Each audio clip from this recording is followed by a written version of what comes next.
more than one time this year. Taylor hitting .357 with 5 home runs, 36 runs batted in, and this one is fouled off to the left and out of play, and the count quickly 1 ball and 2 strikes. Nick Vogt made a highlight reel catch in last night's game as well in center field for UCSB. It was really an entertaining game yesterday, that's for sure, as the lead seesawed back and forth a few times. Here's the 1-2, swing and a miss on a changeup, or as a foul tip at the plate. Got a little ahead of myself there on the foul tip. Dwayne Finley is our home plate umpire. As you look at it one more time here, just getting a piece of it is Shane Taylor.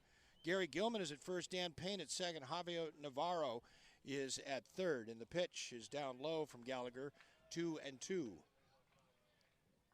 We'll be keeping an eye on the Cal Poly Cal State Fullerton game today. That is something that Gaucho faithful are very interested in. Here's the 2-2, and that's fouled back. UCSB playing a non-conference series this weekend. The Gauchos will get back to conference play next weekend here at home against UC Riverside. And UCSB's magic number to clinch the Big West Conference title is 2 games as you look at the starting lineup for Dixie State, and that one in the dirt, and it's a full count. Chase Rodriguez back in the lineup as a starter today. He started in left field on Friday and made 2 very good catches out there. And the 3-2 pitch on the way, swung on and pulled to second. That's where Jason Willow lives, and Willow's got it on a belt-high hop and throws out Taylor, out number 1.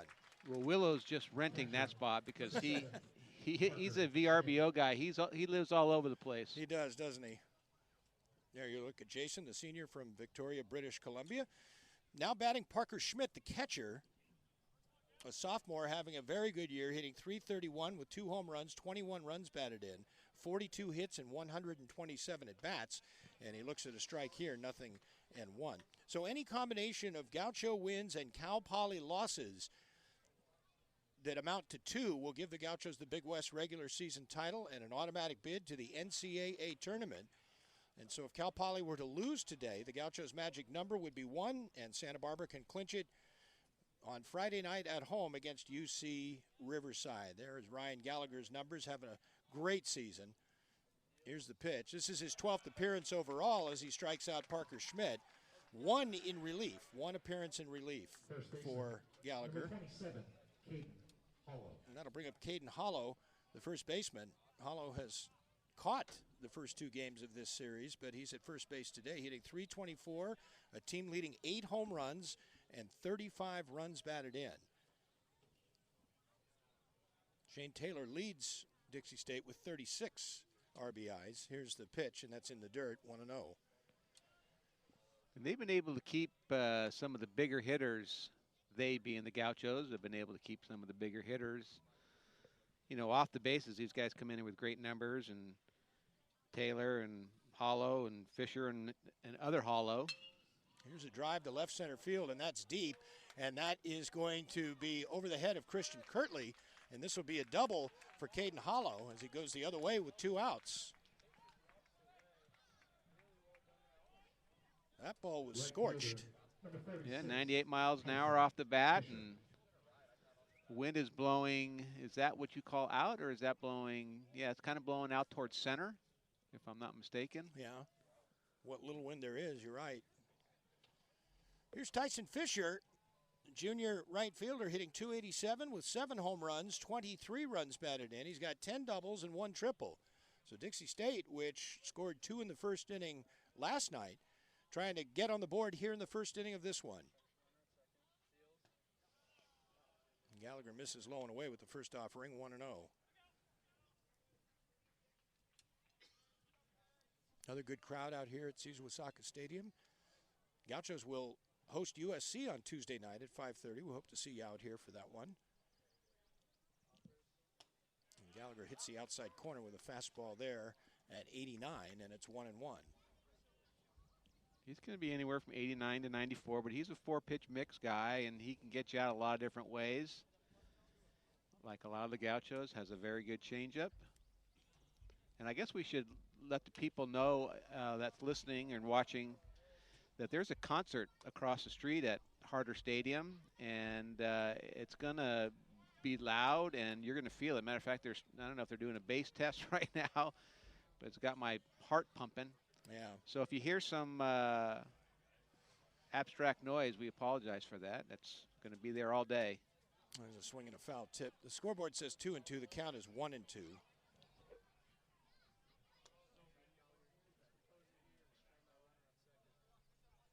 So Fisher trying to pick up Caden Hollow at second base with 2 outs. Hollow will be running on anything hit without hesitation. And the 1-2 swung on and pulled into left field. That's a base hit. Christian Kirtley charging. Hollow is around third. Kirtley bobbles it, and that will take care of any chance to get Caden Hollow at the plate. And Dixie State on the RBI single by Tyson Fisher leads it 1-0 over the UCSB Gauchos here in the first. We got to respect the team that comes out after a long and tough game last night. Come out getting after it early. I'll tell you, it's much easier for the players than it is for a coaching staff. Players rebound pretty well normally. It's kind of their routine. They come in here, but the coaching staff, they wear everything. They wear right. everybody's mistakes, and they make up some that they don't even know about. You can wallow in that a little bit as a head coach in particular. But thank God the players have short memories and can respond, and you rely on that, and you have to have that in this game. Here's Tyler Hollow hitting .275, 3 home runs, 22 runs batted in. The brother of Caden Hollow, who just doubled and scored. So Dixie State has scored a run with 2 outs. And here's a bunt third base side. That'll go foul. That was fortuitous for the Gauchos because Willits was a few steps behind the bag and would have had a tough play as Tyler Hollow runs well. Yeah, the Gauchos play a big league defense. They're allow teams to bunt if they choose. And quite frankly, many teams and most teams have not chosen to bunt. And the ones that haven't necessarily been successful. They fouled it off or taken a strike or whatever. So it has not hurt the Gauchos playing deep and a lot of times off the line. No balls and 2 strikes, and the 0-2 to Hollow is close, but a ball, 1-2. Yeah, if he doesn't set up off the plate, like as much as Gianni Bloom was well off the plate there, and because that was close. It was a ball. It was a good call. It was a correct call, but it was close enough to be called a strike sometimes. There's a check swing. They'll appeal at third, and Javier Navarro, the third base umpire, says no swing, so it's 2-2. Gallagher, like Gutierrez and like Corey Lewis, has a very good changeup, and he'll throw it a lot. That was the change there at 75. Especially the left-handed hitters. Gallagher coming off a solid performance at UC Irvine. We went 5 1/3 innings and only gave up 2 runs. Swing and a miss, and there's the changeup, and Tyler Hollow strikes out swinging. So Dixie's third playing center. Kyle Johnson batting cleanup and playing first. As that next one misses, 1-1. Christian Kirtley in the 5 spot playing left field. Jordan Sprinkle, who had 4 hits in last night's game, will play shortstop and hit 6. Brock Mortensen in right field bats 7th. And here's a drive down the right field line by Willits, and that's a fair ball. And this is trouble in the corner. Willits steaming into second, and he's got a leadoff double for UCSB. So Bryce Willits continues with his hot bat, and he's got a ringing double into the right field corner. Jason Willow hitting 8th and playing second, and Gianni Bloom, the catcher, is batting 9th. So here is Blake Clausen as you look one more time at that big-time double by Willits. And for Bryce, that's his team-leading 14th double of the season. Well, Holiday in his 48 2/3 innings pitched has given up 97 base runners. You add the walks and the hits. So he's used to a little traffic out there, and Gauchos are hoping to add to those numbers. Matthew Ivancic is the third baseman. Ethan He is at short. Tyler Hollow at second. Caden Hollow at first. Parker Schmidt behind the plate. Give the outfield after this pitch to Clausen, and that misses low, 1-0. Chase Rodriguez in left. Jagan Levitt in center, and Tyson Fisher is in right field. Clausen hitting .367, 9 home runs, 19 runs batted in for UCSB. The outfield straight away and deep for Clausen. The infield playing double play depth. Here's the pitch, and there's a liner to left, but this is going to hang up there for Rodriguez, and Chase makes the catch for out number 1. Well, Clausen has been living on the left side of the infield. He's been pushing the ball that way. He hit that ball hard, 99 miles an hour off the bat. But an atom ball, nothing to show for it. So here's Nick Vogt, who made that great catch in the 9th inning last night, going up over the center field wall to bring it back in. And Vogt also hit a 2-run homer in yesterday's game. Nick hitting .313 with 5 home runs, 37 runs batted in. He's got 12 doubles and 4 triples. The 4 triples lead the Gauchos. And the first pitch here by Holiday misses high, 1-0. Holiday going to be 90 to 94 with his fastball. Yeah, he's got a good arm, doesn't he? Yeah. Breaking ball and change in the mix.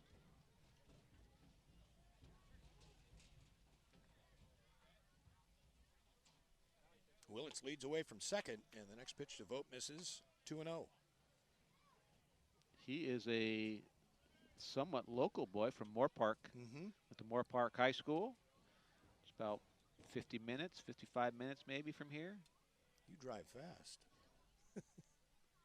Yeah, 50 to 55 is accurate. That pitch inside, 3-0. I pride myself on directional accuracy. My folks live in Thousand Oaks. I made that drive many times. Countless times, right?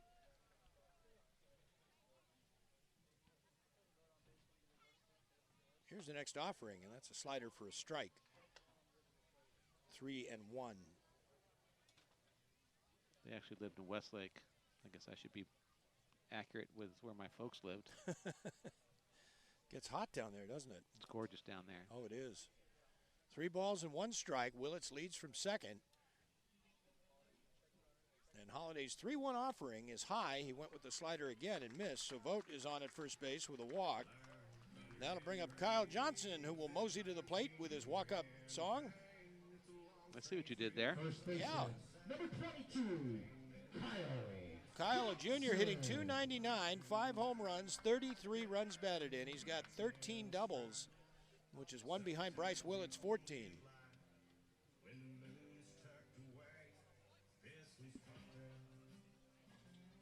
So Holiday in a bit of a jam here in the first inning with 1 out. I thought that concert was supposed to start at 1 o'clock, but I haven't heard any They're music. letting them in at 1. It opens at 1. Oh, it opens at 1. Gotcha. Gates open at 1. And you can see the people lined up. Yeah. Over there along the tennis courts.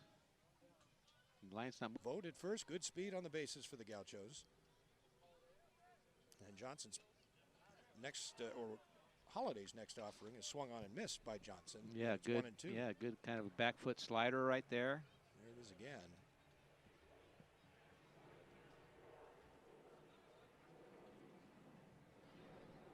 Christian Kirtley on deck for the Gauchos. There's a United jet taken off from the nearby airport.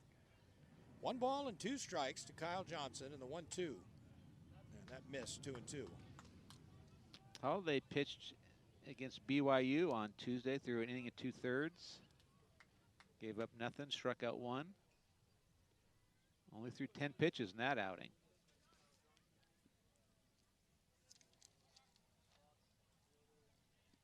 Brett Porthen, yesterday's starting pitcher, is Kyle Johnson looks at strike 3 here. Yesterday's starting pitcher also pitched against BYU. left fielder, number 5, Christian. So with 2 outs, here's Christian Kirtley. Not sure that Johnson necessarily agreed with Dwayne Finley's call there, but it doesn't matter. Dwayne has the final say. Yeah, that got all the play. That wasn't even a borderline strike. That was a complete strike, and he got fooled. Similar pitch that he swung and missed at, but the one he swung and missed at was a ball, but it was coming in on that same plane, but it caught a lot of the plate. And I think Kyle, since he took a bad swing at the first one, he goes, I'm not going to take another bad swing, and it was just a different pitch. Yeah. Kirtley hitting .301 with 9 home runs, 34 runs batted in. He's got 8 doubles and 2 triples. So he bats with runners at first and second, and now 2 outs here in the Gaucho first. And that one in the dirt, and the runners will advance 90 feet. So on the wild pitch, Willits goes to third and Vogt to second. Yeah, overthrew that, spiked it. No chance for Schmidt. he did a good job just to do what he did. So now a base hit could give the Gauchos the lead. There you look at Kirtley. 2 balls and no strikes. Holliday's pitch is chopped foul behind the plate. Well, the pitch was away, and Christian tried to pull that. And the temptation is always there to try to pull an outside pitch, isn't it, Bob? Well, the temptation, it's not necessarily you're trying to pull the outside pitch. It's that you're thinking, I want to hit the ball far, and sometimes you just get a little long when you do that, and if the pitch is on the outer half, it makes it even harder to hit.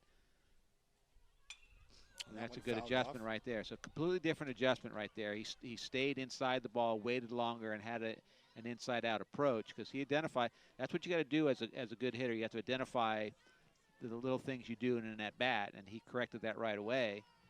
He was thinking he was in a 2-0 hitting count last time, and I'm just going to crush it, and just got long.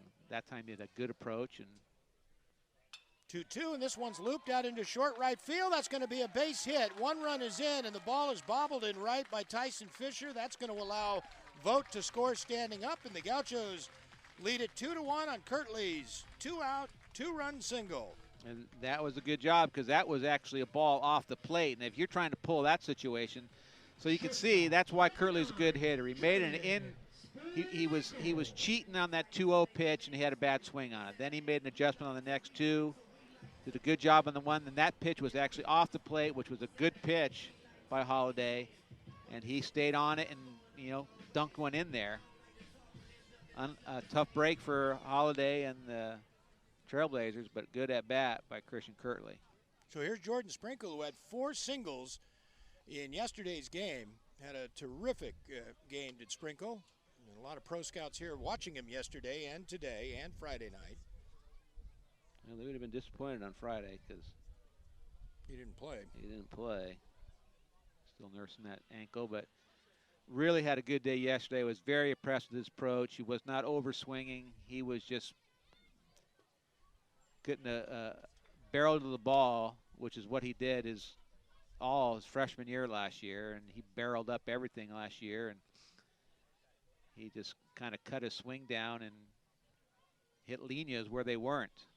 It was impressive. A couple pulls up the middle, right side. Well done. See if he can go back-to-back days with a good approach, and there it is. And a liner to center field, and that's a base hit for Sprinkle, who remains red hot. Jordan hit that one right on the button. Yeah, 98 miles an hour, but once again, staying in the middle of the field, not trying to do too much. You can get pull happy and power happy, but that's staying in the middle of the field, and that's just a good approach. Love seeing that from George Sprinkle. Kirtley stops at second with 2 outs. Here's Brock Mortensen. Brock hitting .226 with a team-leading 11 home runs, 39 runs batted in.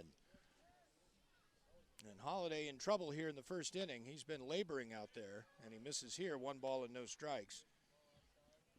Not to overstate the obvious, but you don't do yourself any favors when you work behind in counts if you're the opposing pitcher.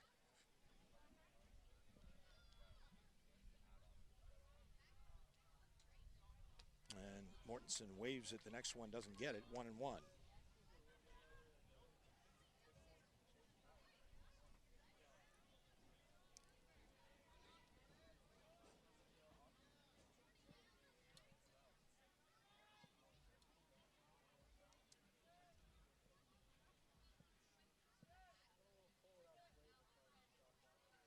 And time is called just as Holliday was getting ready to release the ball, and Parker Schmidt will go out and talk to him.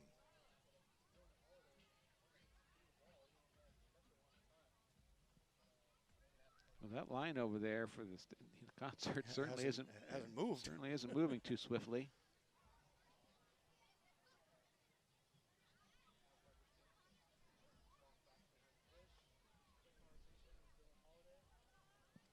There you look at Mortensen, a transfer from Cal Poly, where he played 2 years of football for the Mustangs. A very talented running back. And that one is behind him. Did it hit him? No. Wild pitch. And the runners move up. Kirtley to third, Sprinkle to second. That one nearly hit Mortensen. That's the second wild pitch of the inning by Dylan Holliday.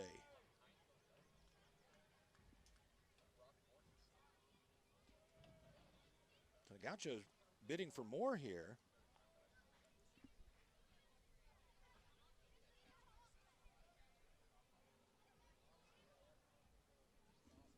And Mortensen doesn't get it here. It's 2-2.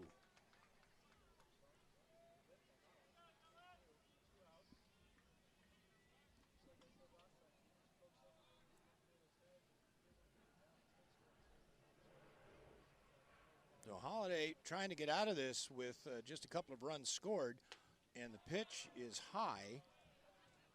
3-2. Mortensen checked his swing in plenty of time there, as you see from that angle.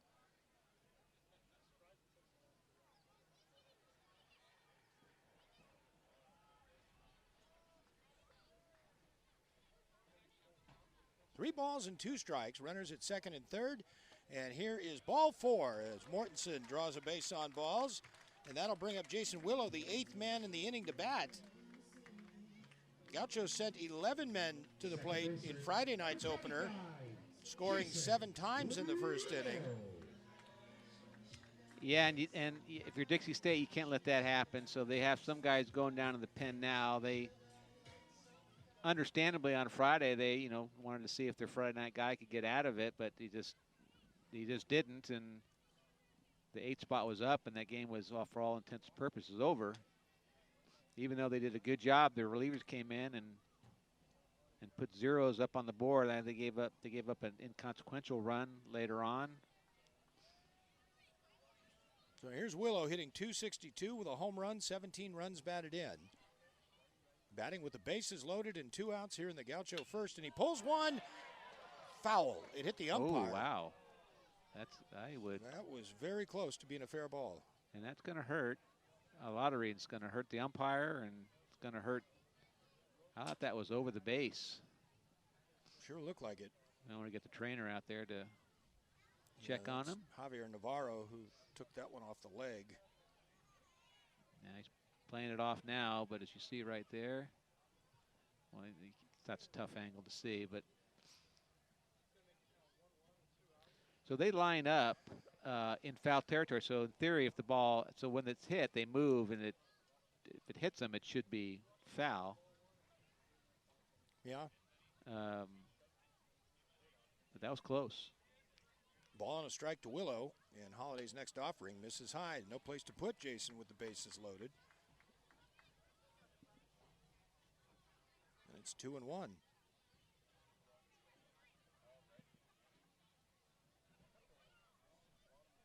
Gauchos really hitting the ball well this season. Here's a chopper foul up along third. Santa Barbara has been especially good with 2 outs and runners in scoring position, getting those runners home.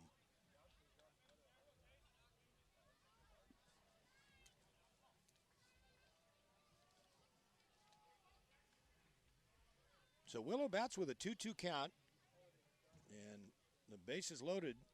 2-2 pitch. Strike 3 called, and he, the shortstop, as we start the second inning, he hitting .298. He's a freshman, good-looking freshman, and he takes a strike here from Ryan Gallagher, who's got a 2-1 lead. Shortstop number 2, Ethan Heed, followed by Chase Rodriguez and Matthew Ivancic, 6, 7, and 8 in the Dixie State lineup. And the next one is a fastball at 87 that misses low, 1-1. He from Riverton, Utah, went to Jordan High School. He was a career .411 hitter for the Beat Diggers. What a name. His first team All-Region, All-State. His team won the regional championship. He was All-State academic as well, so the complete player. Love to see that. Here's the 2-1, swing and a miss, and he may have swung at ball 3 He there. definitely swung at ball 3. I was raving about him from the 6 innings I watched that of the Utah game, and thought he really liked his approach offensively. And then I looked at his his defensive numbers, and he had 0 errors and 58 chances. And then first ball he got on Friday, he made an error on. Number 8. Gallagher gets him here. That's the third Rodriguez. strikeout for Ryan. And with one out here in the second, that'll bring up Chase Rodriguez, the sophomore, hitting .277 with a couple of home runs, 23 runs batted in. Chase has 7 doubles and 1 triple. 2-1 Gauchos. Santa Barbara out hitting Dixie State 3-2 here in the second inning. Gallagher's offering and check swing, and Navarro says no swing, so it's 1-0. Jaime Navarro, or Javier Navarro, beg your pardon, the third base umpire.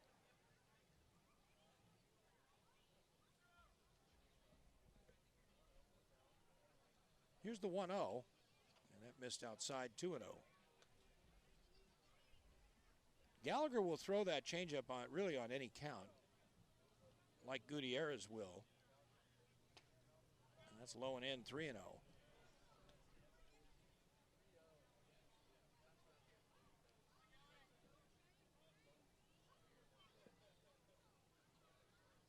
There's a strike, 3-1.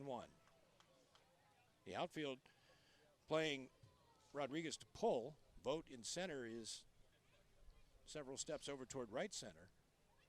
Here's the 3-1. And that's ball 4. That was close, but Gallagher missed with it. And Rodriguez draws a 1-out walk.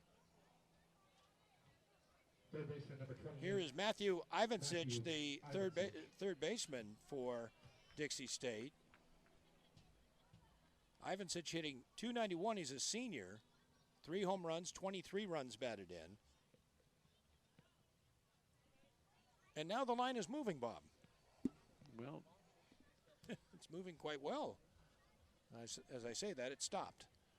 There goes the runner. The pitch is pulled to third. Willits has one play, and that's to first, and a good play by Bryce Willits. Ball was not hit that hard, and Willits fielded it right near the bag. And a whole bunch of stuff could have gone wrong there, but Bryce stayed with it and got the out. yeah, what he did was catch first. He came in here, and he had a little tough ball, but he really just concentrated, hey, boom, catch first. And then came up and did what you're supposed to do, play catch. So catch with the ball and then throw. So with 2 outs, here's Jagan Levitt, the number 9 batter in the Dixie State lineup. Levitt hitting .279 with 2 home runs, 16 runs batted in, 3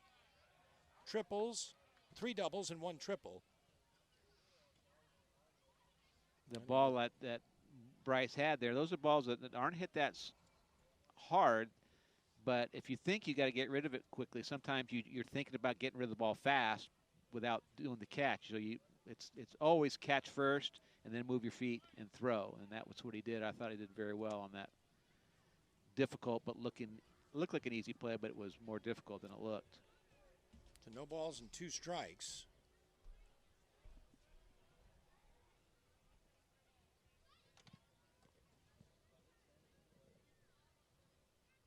The runner at second is Rodriguez.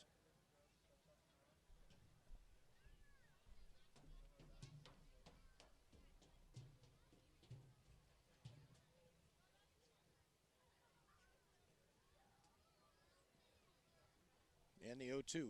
Swing and a miss, and Levitt strikes out. That's the 4th strikeout for Ryan Gallagher, and that ends the second inning. Has 8 hits, 4 of them home runs this season, and he hits one to deep left field. 5.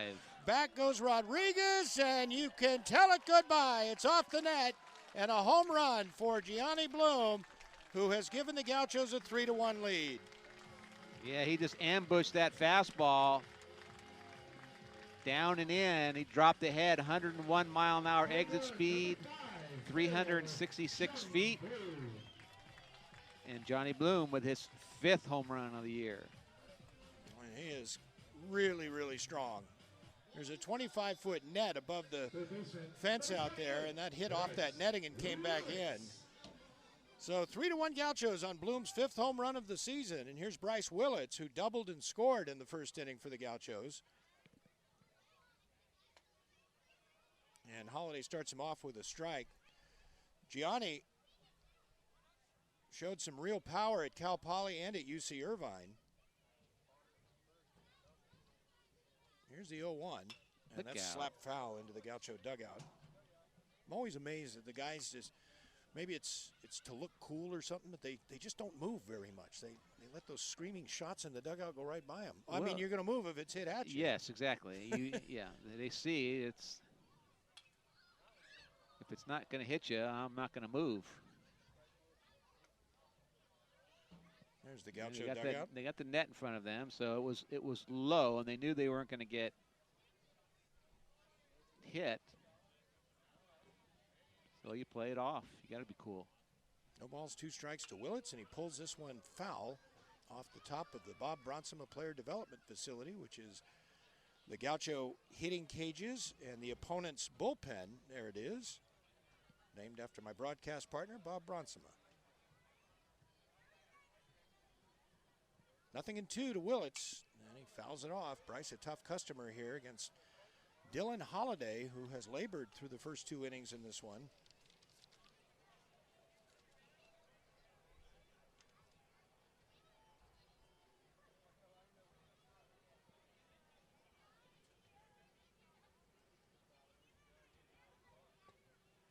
One and 2.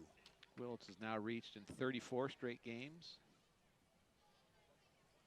The Gaucho hitting streak, not bases reached, or times reached.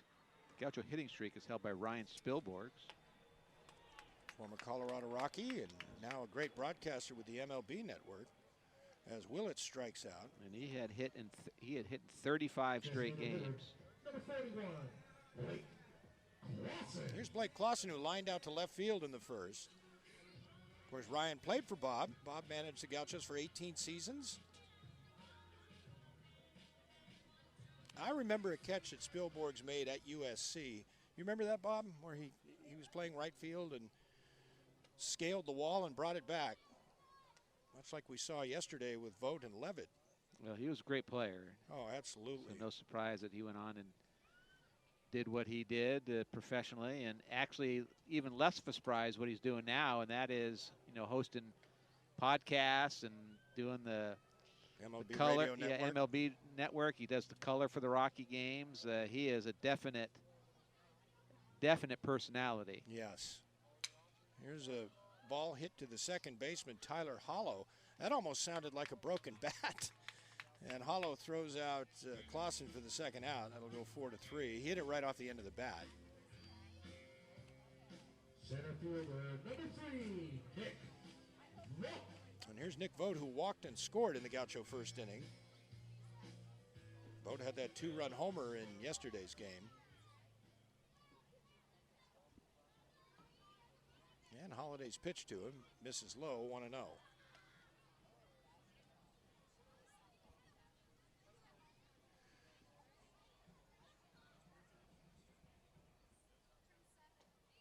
Ball 2-0. A lot of room down the left field line. Chase Rodriguez, the left fielder for Dixie State, is several steps over toward the alley in left center. Here's the 2-0 to Vogt, and that's in there for a strike. Vogt trying to extend his 19-game hit streak.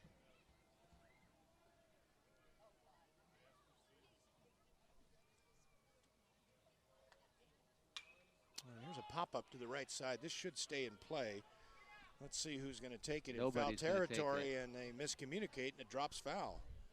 That's a couple brothers right there. Tyler Hollow and Caden Hollow. I don't want to say they didn't communicate very well, but Caden didn't see it, and he said, "I don't see it," and I don't think Tyler saw it either. So they could have communicated all they want. All they would have been saying is, "I don't see it. I don't see it either." That would have been the conversation right there. Good communication if that's what they said, because they didn't see it. Yeah, so it dropped harmlessly. Now that's a tougher play. And out, not hit Vogt. So Vogt will go to first base with 2 outs. Now to bring up Kyle Johnson. First baseman, number 22. One more look at it here as Vogt took it off, looked like the elbow area. Yeah, almost the wrist kind of from my perspective, but glancing enough, because that's a bad place to get hit. You kind of start your swing so your hands are coming into the ball a little bit, then you kind of stop it. If you can get that angle off it where it ricochets a little bit, that certainly is a lot better than the full-on. Johnson struck out looking in the first inning, and he fouls this one off, 0-1. We saw that with Xander Darby, who wore one in the nose Right. yesterday or on Friday, and on Saturday, like I said, he didn't look none the worse for wear, and I mean a little bit of a beginning of a black eye. He was in great spirits, and it got into the game. Vogt's got good speed at first, not going here, and there's a swing and a miss by Johnson, 0-2. Nick is 8 of 11 in stolen base attempts, so he's always a threat to go, being held on by Caden Hollow. There you look at Nick. Holiday has some good arm side run on both his fastball and his changeup, and that's been when he gets that good run, it's been very effective. It's got some sink.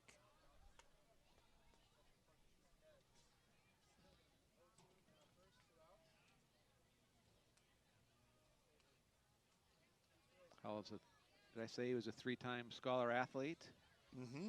at Moore Park High School? I know I did for he. Oh, that's right. You did for Ethan. No balls and 2 strikes. And there goes Vogt. The pitch is taken. The throw to second is in time. Represented today as the players went out with the Gauchos when they took the field. That's a big thrill. Maybe some future Gauchos. Yeah, maybe. Here's the 2-1, and that's low, so Gallagher falls behind 3-1. Maybe there's a Nick Oakley in that group. Here's the 3-1, and that's a line drive to right center field, and that is going to get into the gap. Cutting it off is Vogt, the center fielder, and he gets it back in. So a leadoff single by Shane Taylor, who is a very good hitter. Yeah, I mean the Gauchos have kept him a little bit quiet. I mean he's 3 for 10 on the weekend with that hit right there. But he can do a lot of damage, and they've been able to minimize it. Like I said, there's some outstanding bats in this Trailblazer lineup, and we know that the Gaucho pitching can quiet some of those great bats like they have all year, and that's kind of been the case this weekend up to this point. So here's Parker Schmidt, who struck out against Ryan Gallagher in the first. Gallagher has 4 strikeouts. He has struck out 2 batters in each of the first 2 innings. And there's a swing and a miss on a good breaking pitch by Gallagher, 0-1. I'm going to ask my friend and broadcast partner Bob Bronsema to look at that Cal Poly score when you get a chance. Do you know that the Gauchos' magic number is 2, Jerry? Yes, I do. Okay. So let me see if I can find that. See if we can change that. I believe Cal Poly held on and won last night. They did. 5-3 or 5-2, I think it was. So they've won the first 2 games at Fullerton. Oh, good great block job by right there. Gianni. And a snap throw to first. Look at it again here as Bloom with a great pick of that ball in the dirt. Early polls, Jerry, have this a 1-0 ball game for Cal Poly. It is in the bottom of the 3rd. Wow.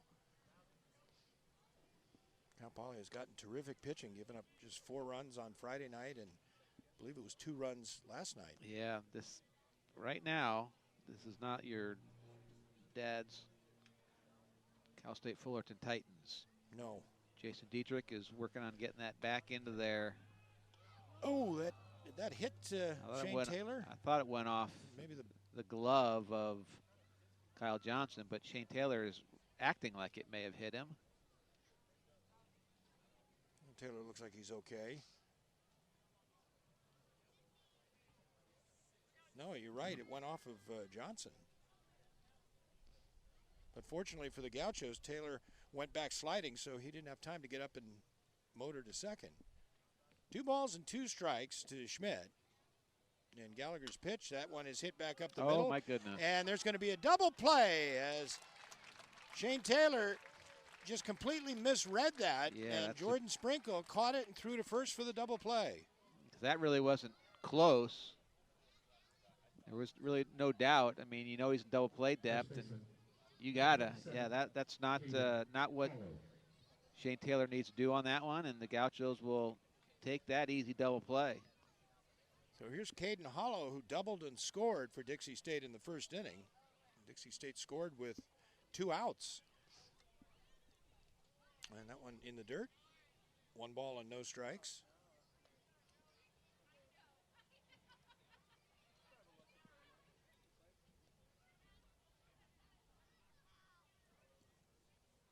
Gauchos with a shift on as Sprinkle, the shortstop, is on the first base side of the bag at second.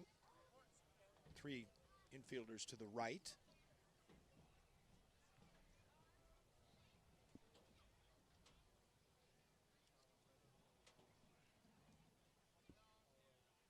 And the 1-1, look out. That one in at the feet of Caden Hollow. 2-1.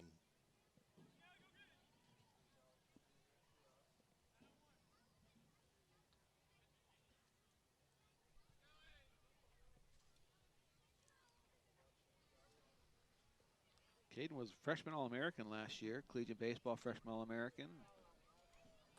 Was preseason all-WAC pick after being a first-team All-Western Athletic Conference catcher. I want to say hi to our friend Kevin Cannon, the Gauchos audio play-by-play man and the head groundskeeper for UCSB here at the stadium. Does a fantastic job at both. Kevin a little under the weather, but hello to Kevin. Here's the 2-2, and that's foul tipped off the glove of Gianni Bloom.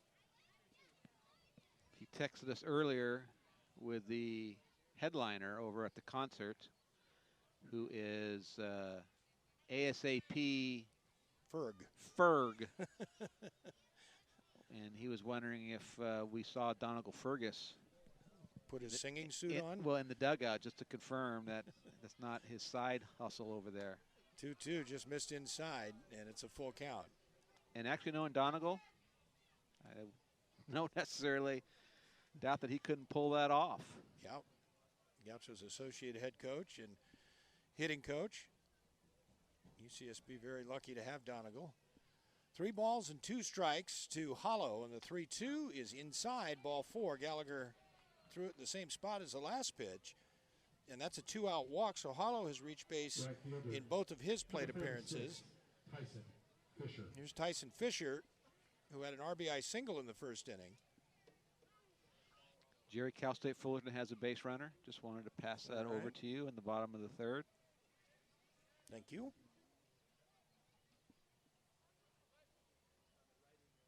Fisher hitting cleanup for Dixie State. And he fouls this one back, 0-1. Some other Big West scores, though, Jerry. UC Davis leads UC San Diego. They had beat UC San Diego yesterday. And Long Beach, who lost to Bakersfield yesterday, is up 1-0 in the 4th. Is that in Bakersfield or in Long Beach? That is in Bakersfield. Okay. And UC Irvine looking to sweep Riverside is up 1-0 in the bottom of the 4th. Here's the next offering. Strike 2 called on the outside to Fisher. And it's 0-2.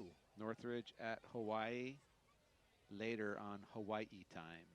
That'll be a 4 o'clock Pacific Daylight Time start. So Fisher down in the count, 0-2, and Gallagher will throw over to first to keep Hollow close. They have picked on Hollow as much, and Caden Hollow, as they have anybody with his 2 stolen base attempts. But I think you'd pick on, you know, it's a time to run. There's a swing and a miss, and Gallagher has his 5th strikeout of the game, and that does it for Dixie State here in the 3rd. No runs, no hits. Check that, no runs. The car and say, hey, we got to go see that. We got to go see the Fergmaster. Yeah, but I need to tell you that this is a student-only concert, so if you decided to come on out here, and a good change right there. Better come show out your here to student see. ID. Yeah, you will not get in, so I didn't want to mislead anybody if once they heard about that. Johnson struck out looking in the 1st inning. Down on the count here, 1-2, and Holliday's 1-2 pitch. Swing and a miss, and he threw another fastball there at 86. I think that's his change. Is that his change? Yeah, his fastball is I've been calling it a change because I've seen his fastball in the in the low 90s, And you know, it's not it's been a big enough differential. There's a lot of sink on that ball, so it's either a BP fastball with some sink, which it could be as well. Here's Christian Kirtley, who had a 2-run single for the Gauchos in the first. UCSB's other run came on Gianni Bloom's solo home run to lead off the second. We had a pitcher back in the day, Michael Martin, who had multiple pitches, but one of them was a BP fastball. He would literally, and it wouldn't be a change, he would just take a lot off his fastball, and he got so many outs on that, it's unbelievable. You know, he could throw about 90, 91. Then he'd throw one up there at 86, 85, and it'd be like, wow. So, but Holiday's got some good movement on that pitch. That's why I was figuring it was a change. You are probably right. That would be the first. Nope. 1 ball, 2 strikes to Kirtley, and that's in the dirt, 2-2. It's a different game from up here than it is down from watching it at field level. That's one thing I've truly identified. Much easier. The game's much easier up here, by the way. 2 balls and 2 strikes to Kirtley, and here's Holiday's pitch, and that's fouled down the right field line and out of play.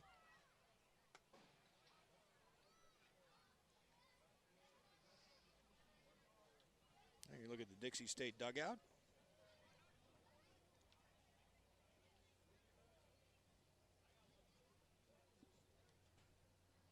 Kirtley awaits the 2-2 offering here. He singled to right field in that first inning. Didn't hit it all that hard, but just got it over the head of the second baseman, Tyler Hollow. And with 2 outs, the runners were moving, and Willits and Vogt scored. 3 balls and 2 strikes. Here's the full count pitch, and Kirtley hangs in there on the slider and fouls it back.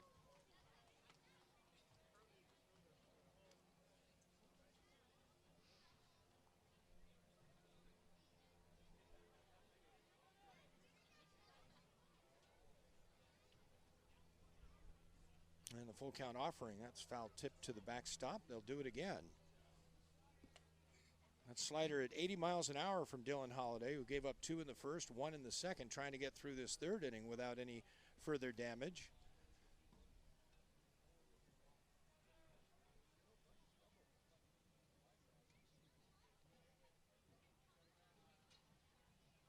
And that's inside, ball 4.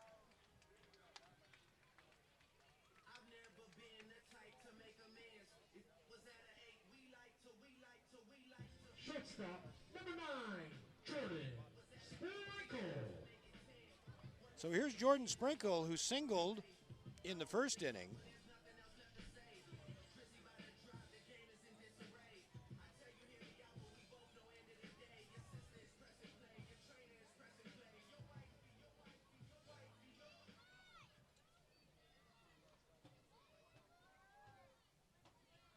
Sprinkle had 4 hits in yesterday's game, 4 solid singles, and he has a solid single in this one. He looks at a strike, 0-1.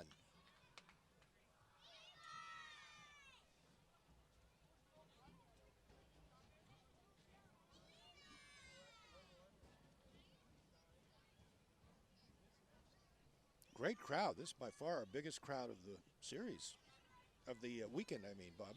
Beautiful Sunday. Yeah. 1 o'clock. And here's a snap throw to first and a bad throw, and that's going to allow Kirtley to take second base. They had Kirtley hung up there, Bob, and they did not execute, Dixie State. That is correct. Schmidt had a little more time than he thought and kind of threw with an open body, and it was just in the dirt. And there's not a lot that Hollow could do there, as you see. He kind of sees it, well. And Kirtley's got a stolen base.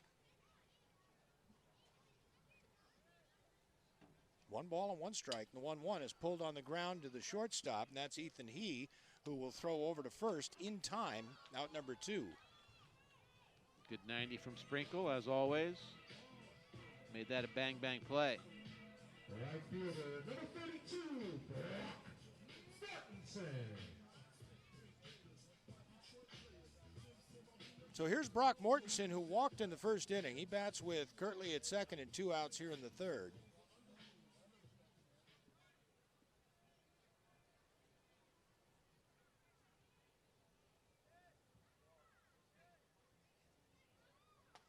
And a good pitch there by Holiday. Well, Nothing in one. The games I've been looking at in the Missouri Valley Conference, Dallas Baptist, who has a 5 RPI, did beat Evansville, who started the weekend in first place. Evansville is now in second place. But Dallas Baptist remains in third. They're in third place with a 5 RPI in a conference that would normally be a one-bid conference, even though they have Southern Illinois leads the conference by 3 full games with 3 to play. Mm-hmm. That's a comfortable lead.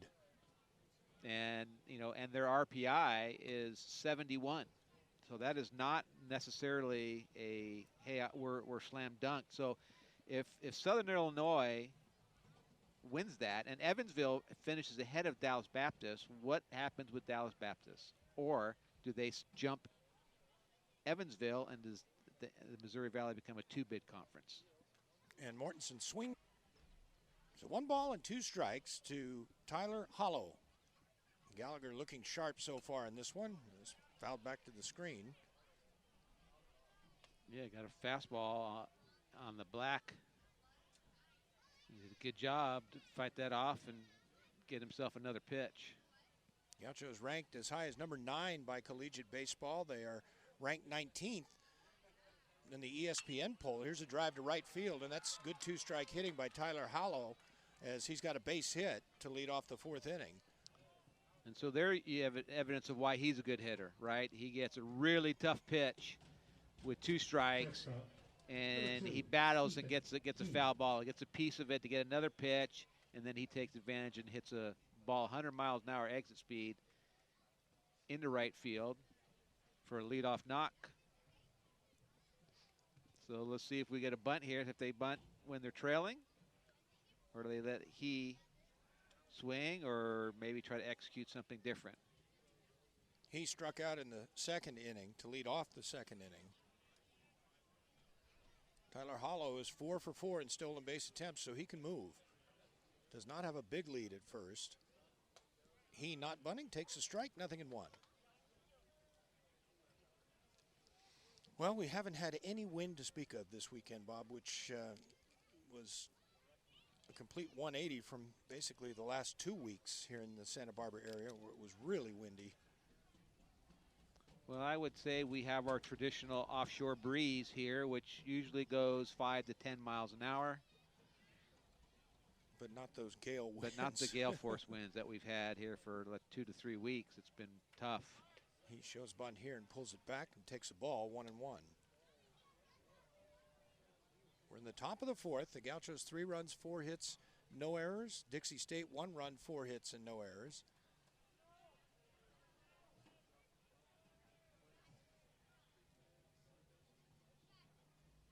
Gauchos in double play depth up the middle. And there is ball 2. Sprinkle and Willow, shortstop and second base respectively, are shaded toward the bag.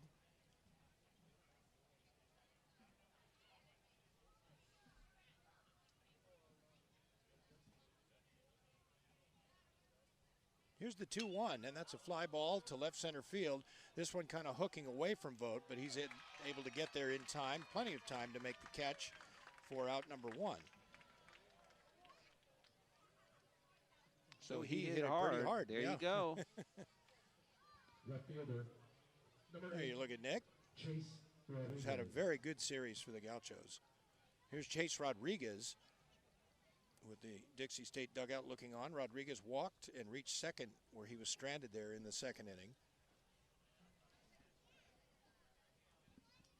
Boy, the upper level here is almost full.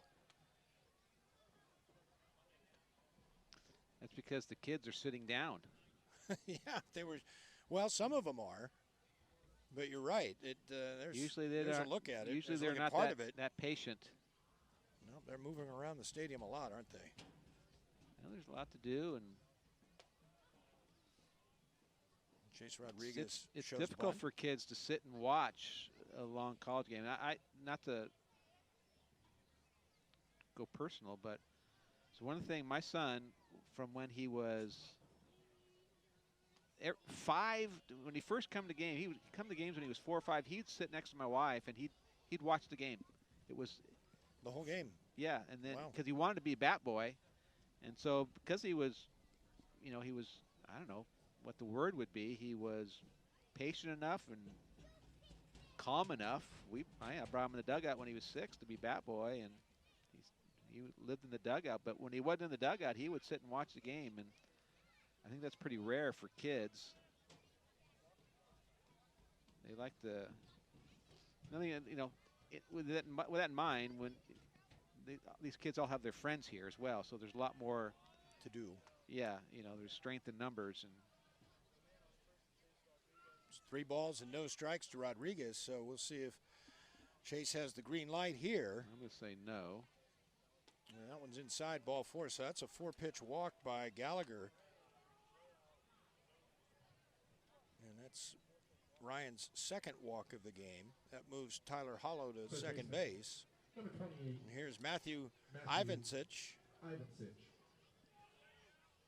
Ivancic grounded out to third in the second inning. Good play by Bryce Willits at third on a ball that was not hit all that hard.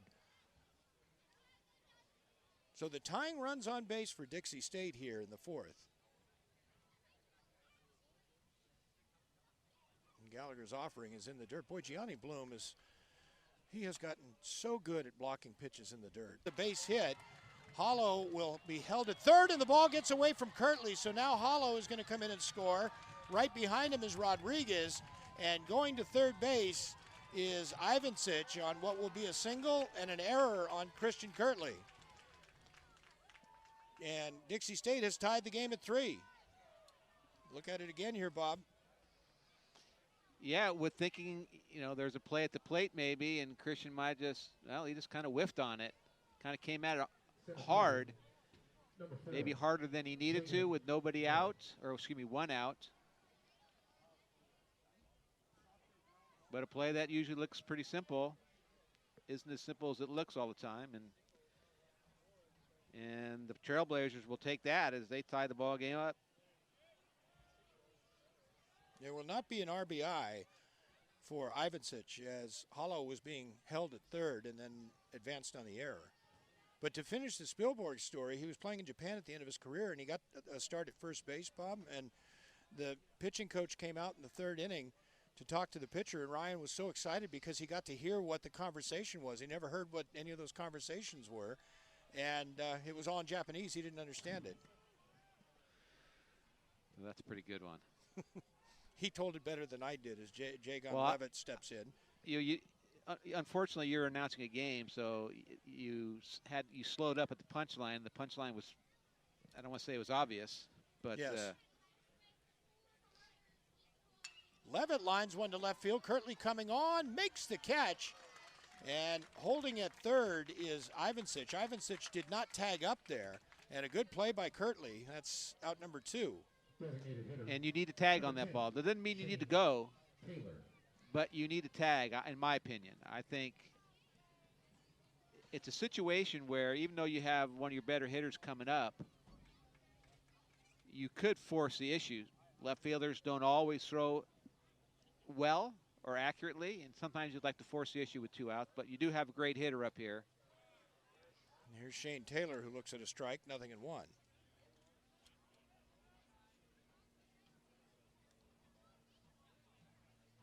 Go-ahead run at third with 2 outs for the Trailblazers, who are out hitting the Gauchos now 5-4. Taylor has grounded out and singled. He's 1 for 2 in the game. There is Shane's information from Las Vegas, Faith Lutheran High School graduate. Joe, Ivancic probably thinking, hey, if that one hops him, he might throw me out the plate if I'm tagging. So there's an understanding of going part way on that. Your reaction always should be tagged when you're at third base with less than 2 outs. So I understand why he did it.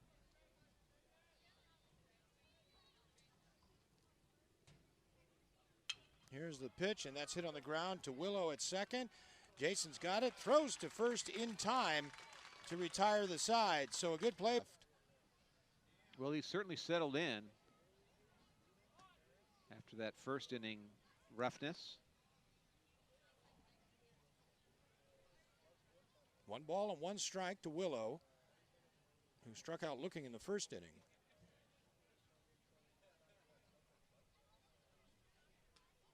And that one is outside, a slider. Boy, Holiday likes to throw that slider. He's thrown it quite a bit today. And he'll throw it behind in the count, too, which he is right now, 2-1. You look at it again there. And Willow lines one into left field. That's a base hit. Over to field it is Chase Rodriguez. He'll get it back in. And Jason Willow has a solid single to left. And he's a threat to steal. Willow is 13 of 15 in stolen bases this season. Here's Gianni Bloom, who hit the first pitch he saw from Holiday into the net in left field for a solo home run in the second inning.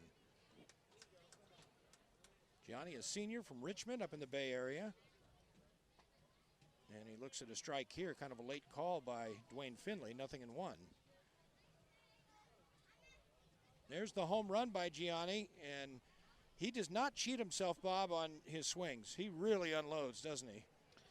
Well, long and strong is what they used to say, and he's certainly strong. Absolutely. Senior, and he takes low and in, 1-1.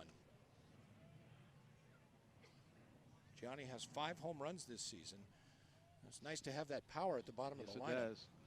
Coach Checketts raves about Johnny's baseball IQ. Says he's just outstanding. He should be a coach, but since he has an IQ, he'll probably not get into that field.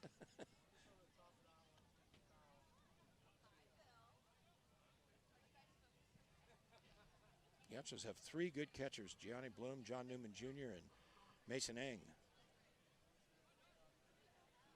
All 3 have contributed to this year's success, 36-11 record. Here's the pitch, and Bloom fouls it down the right field side, not a play.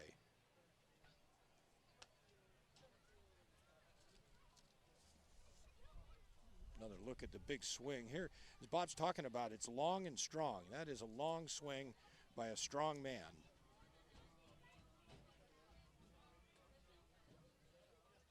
One ball and 2 strikes with Willow over at first, and Jason's not going. The pitch is pulled foul past the dugout. See Kelly Barsky, our wonderful athletic director, here at the game today. I think Kelly's with her husband and her kids. Yep. Yes, her 3 kids. Yes.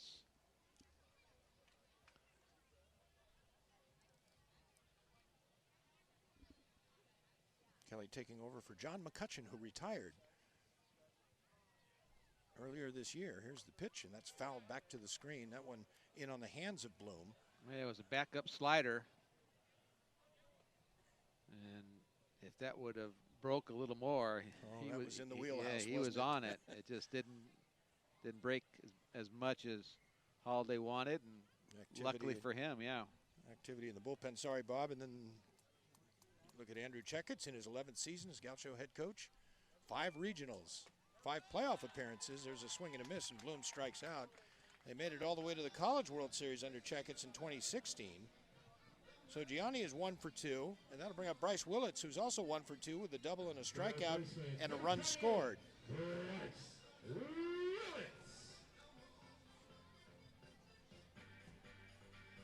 So let's see now if the Gauchos put Willow in motion. Again, he's 13 of 15 in stolen base opportunities, and Willits is a good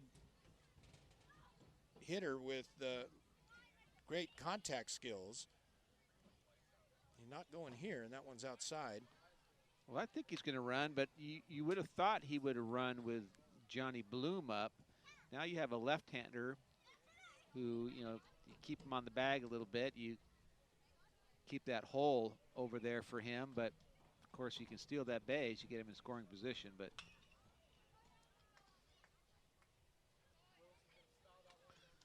Parker's shown a good arm. Parker Schmidt.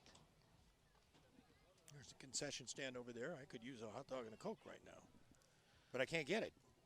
I mean, you're hungry for one, and I don't think you could use one. But touche, good one. 1 ball and 1 strike. That one low and Sorry, in. yeah. No, I that teed was it a up, beach didn't ball I? right there. That was I can't even stop myself when it's that easy. right down the middle on that one. 2 balls and 1 strike to Willits, and that double by Willits in the first inning was a ball that was smoked down the right field line. Here's a fly ball to right center field. And let's see who's going to call for it. It'll be the center fielder, Jagon Levitt, and Jagon makes the catch for out number 2. That'll bring up Blake Clausen. Clausen lined out to left and bounced out to second. He's 0 for 2. Designated hitter number 41, Blake Clausen. So with 2 outs, you would think that somewhere in this at bat you would see Willow going, especially if Clausen gets deep into the count, deep in as far as maybe in the hole.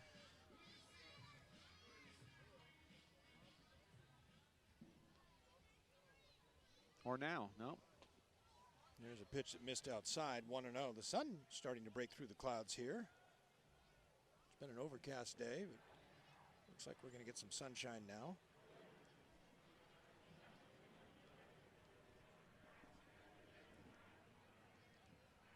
As you mentioned, Bob, Holliday has kind of settled in. Willow really dancing off the bag at first. I thought he was going to take off there. Yeah, well, Holliday does a really good job. He's very quick to the plate. He's got what you call the dead leg here, where there's not a high leg kick whatsoever. He is a leaner, though. You might be able to see that as a base runner. But he is quick to the plate, and we've seen the good arm. There's that changeup again. That's been his best pitch. And the good arm by Parker Schmidt. Yeah, Schmidt's shown the good arm. And you'd certainly like, you got Clausen with 9 big flies, and he's a threat to leave the yard. And so 2-1 is slapped to third. Right there is the third baseman, Ivancic, to make the catch to retire the 4th inning. And this one is a ground ball to third. Willits has it, and Bryce will throw over to first in time. Out number 1. Good play by Willits. That was not an easy hop. No, those are the balls you practice all the time off the fungo or during batting practice. Balls sharply hit, and it's a do or die type thing. And he handled it nicely. So here is Caden Hollow, who's had a good game so far. A double, a walk, and a run scored. So he's 1 for 1. And there's a backdoor breaking pitch that missed somewhere, 1-0. Maybe low. I have to say that we have caught a break in this concert not starting. Exactly. We thought Look at it again here, Bob. That looked like a good pitch, low. maybe low. Yeah. And there's a strike, 1-1. Yeah, when it starts, we'll hear it because it's going to sound like an earthquake. We'll hear it and feel it. Or feel. It's not going to sound like one. It's going to feel like one. 3 infielders to the right of second base. And you know those songs your son might listen to on the radio or on his, and it goes blank every couple seconds. Well, I don't think there's a reason. It's not going to go blank over there. I don't think they'd blank them out at the concert over there. So that's what, once again, we want to apologize in advance. Yes, exactly. 2-1. The 2-1. Good changeup from Gallagher. And Caden Hollow was way out in front of that one. That was a Bugs Bunny changeup right there.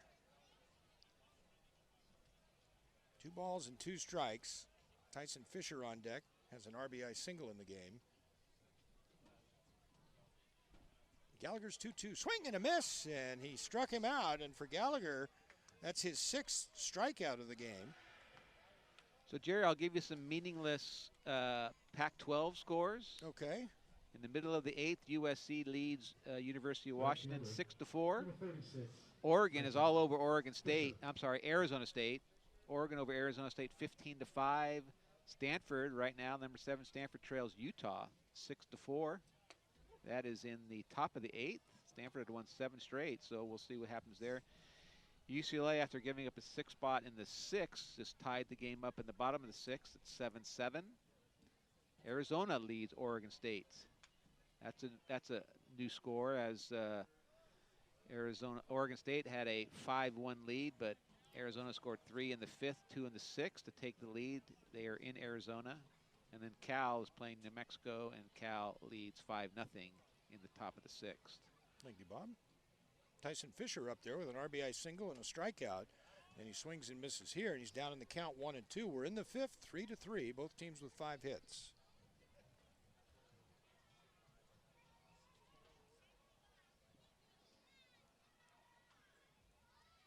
Here you look at Gallagher. He's ahead in the count 1-2, and the 1-2 pitch is just outside. Bloom held the glove there but didn't get the call, and it's 2-2.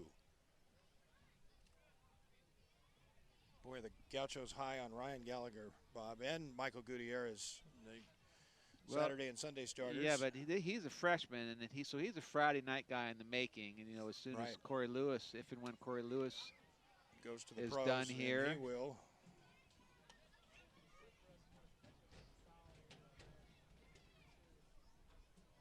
Now the kids run all over for the balls, the foul balls. If they catch up to it, do they have to give it back? In theory, yes. In theory? Okay. Yes. 2 balls and 2 strikes, and the 2-2 offering is swung on and hit foul down the right side, not a play. Our crack event staff does chase them, and usually gets to them before, but not every time, because sometimes they're out there already. And then it depends how nice the kid is, I'm guessing, is what their success rate is to keep Here's that. a ground ball to short. Sprinkles got it. I don't know if they're throwing yet.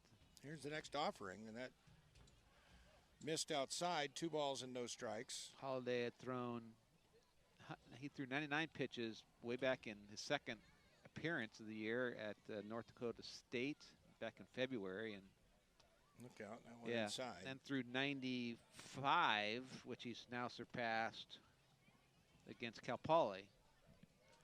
So after kind of being a little erratic here, that would be certainly a red flag for Coach Phaetonauer. 3 balls and 1 strike to Nick Vogt. Vogt has walked and been hit by a pitch and scored a run, so he's been on base both times he's been up.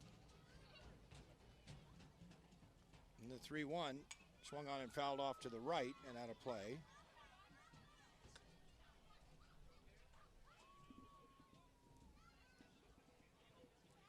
Three and 2.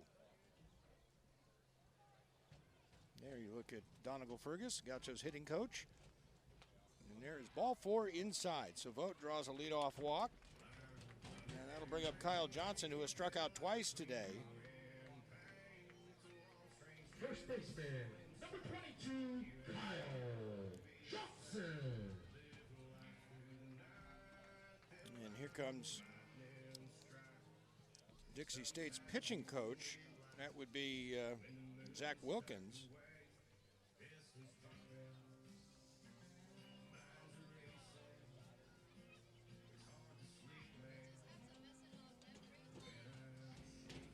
He's at almost 100 pitches, right, Bob? 99, 99. Which would be an accurate statement. That's almost 100.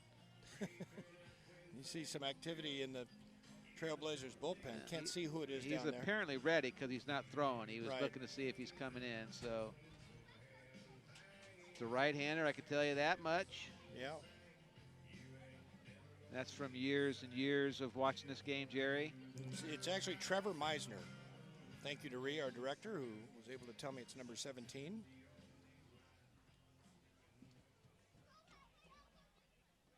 We have not seen what the guys would you would say had their top 4 ERAs. I think they're probably going to roll them out today, though. You would think. They were some, you would think. Vogt with good speed at first, 8 of 11 in stolen base attempts this season. Never know on injuries and who's, didn't make the trip and things like that. So. And that one goes to the screen, and Vogt will go to second base. So it's now his highest pitch count since February 26th, I think. That was a tough play for Parker Schmidt, the catcher.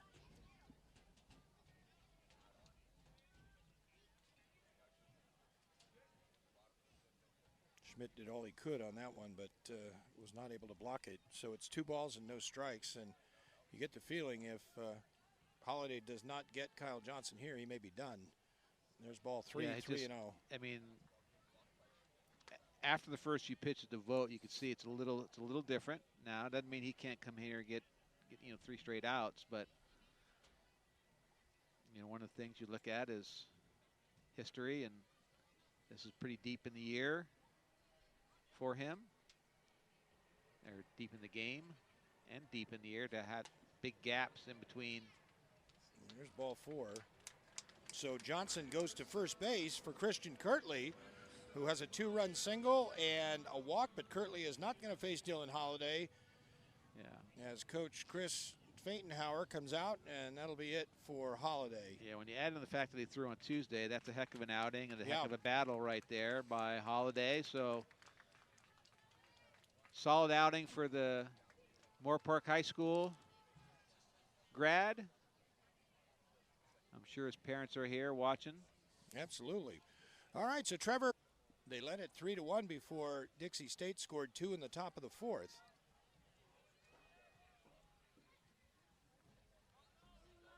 One ball and 1 strike. Yeah, and to Christian Kirtley. was kind of in the center of that, those 2 runs. Kind of charging hard, thinking there's a play at the plate, and then overran that ball that allowed those 2 runs to score. He'd like to get those back right here. 1-1 pitch. Meisner misses high, 2-1.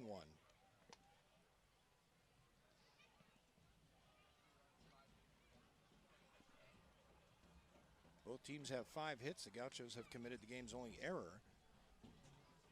Jordan Sprinkle on deck is 1 for 2. So this is the count where Christian likes to kind of sell out. 2-1, swing and a miss, and he threw it by him at 85, and it's 2-2. Well, he sold out and just got beat There's by Sprinkle. Meisner, yeah.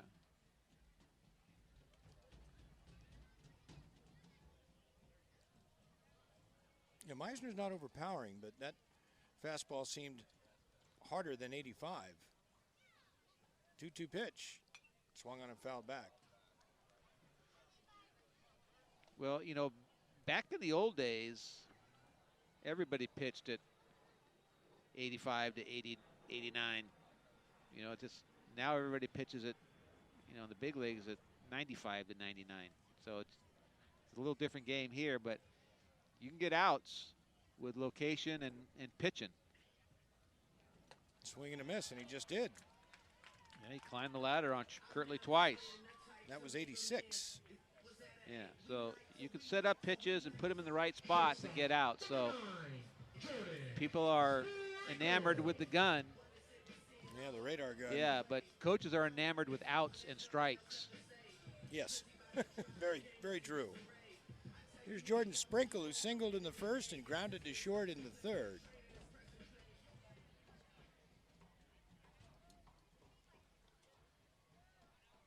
One out here, runners at first and second. And there's an off-speed pitch that misses low and away. 1 ball and no strikes.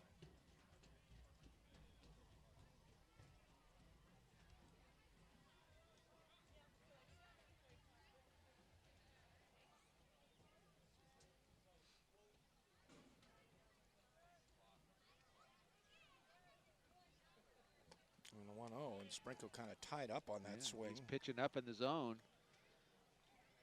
Meisner is from Las Vegas, one of the many guys they have from Las Vegas, went to Bishop Gorman High School and then went to USF. He made 12 appearances with the Dons there.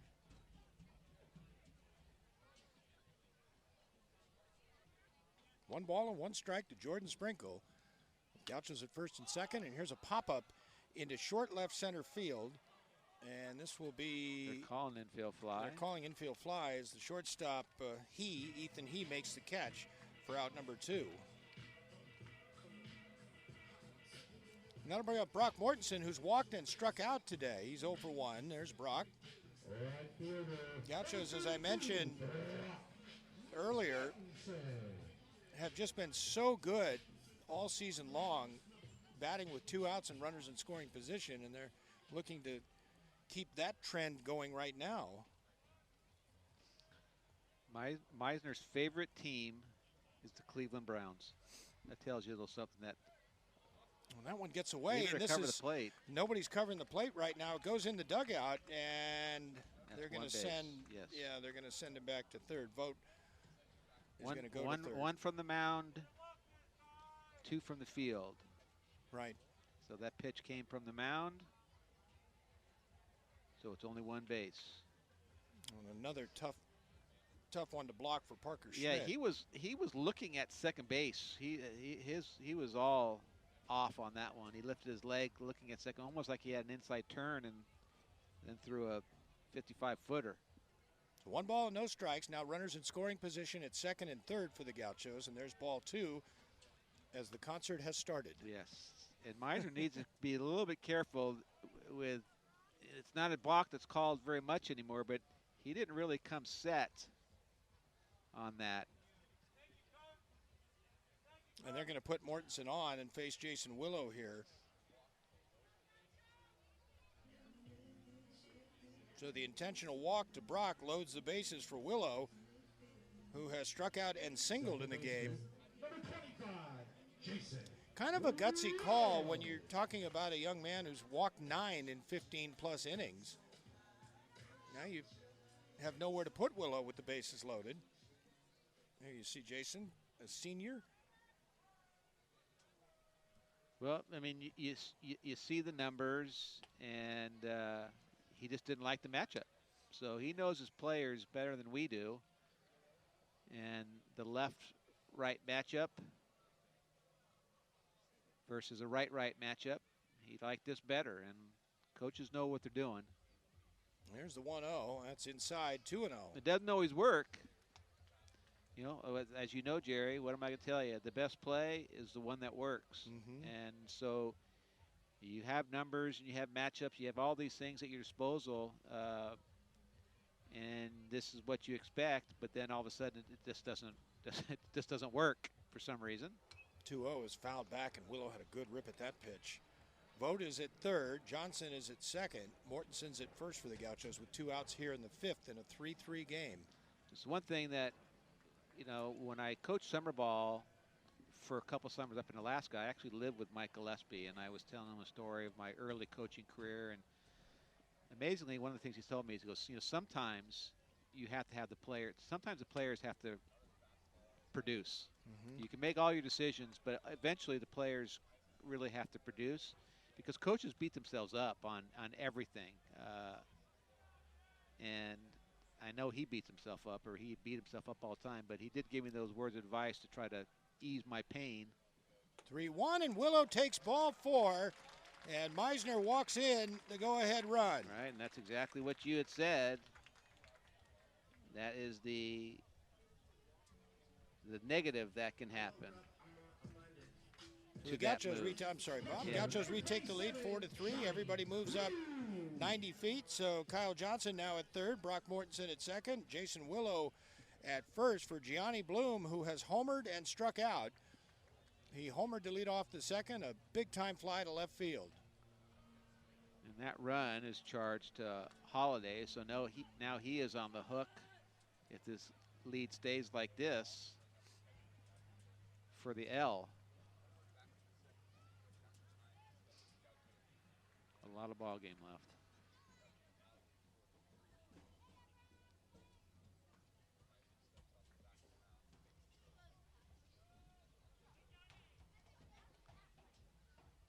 Bloom, a big-time home run threat. He's got 5 this season. And the pitch is high, 2-0. And now Parker Schmidt's going to go out and talk to Trevor Miser. Good visit. Good visit. I know that, you know, you only get so many of them and all type of stuff, but this is worthy of regrouping your pitcher a little bit. Just changing the tempo a little bit, going out and giving them a little bit of a "I love you, man" speech. Yeah. One pitch away. Let's do it right here. Let's do one at a time.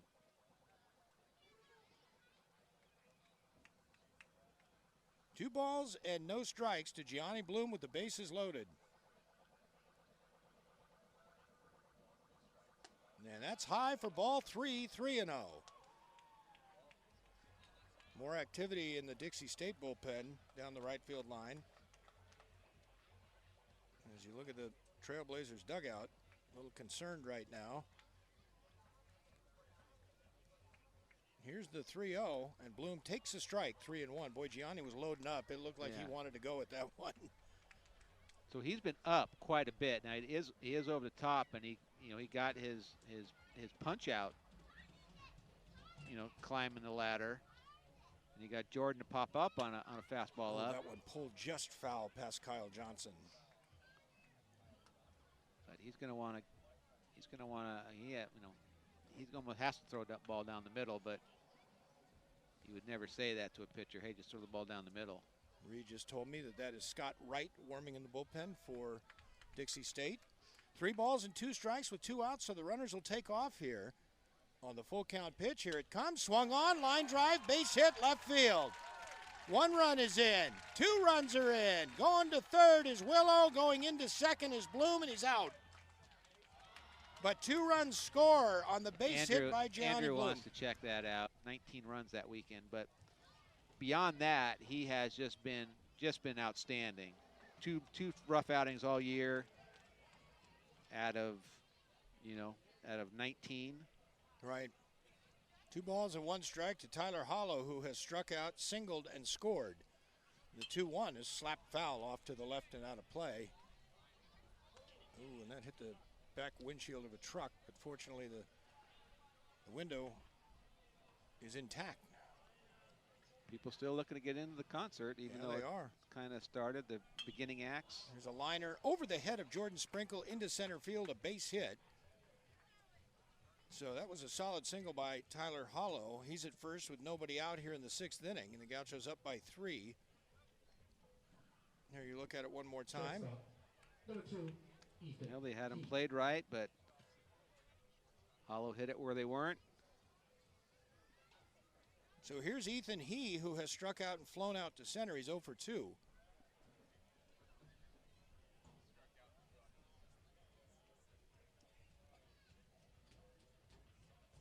And that one way outside. That's that big-time slider that Eggers got. It's a good one.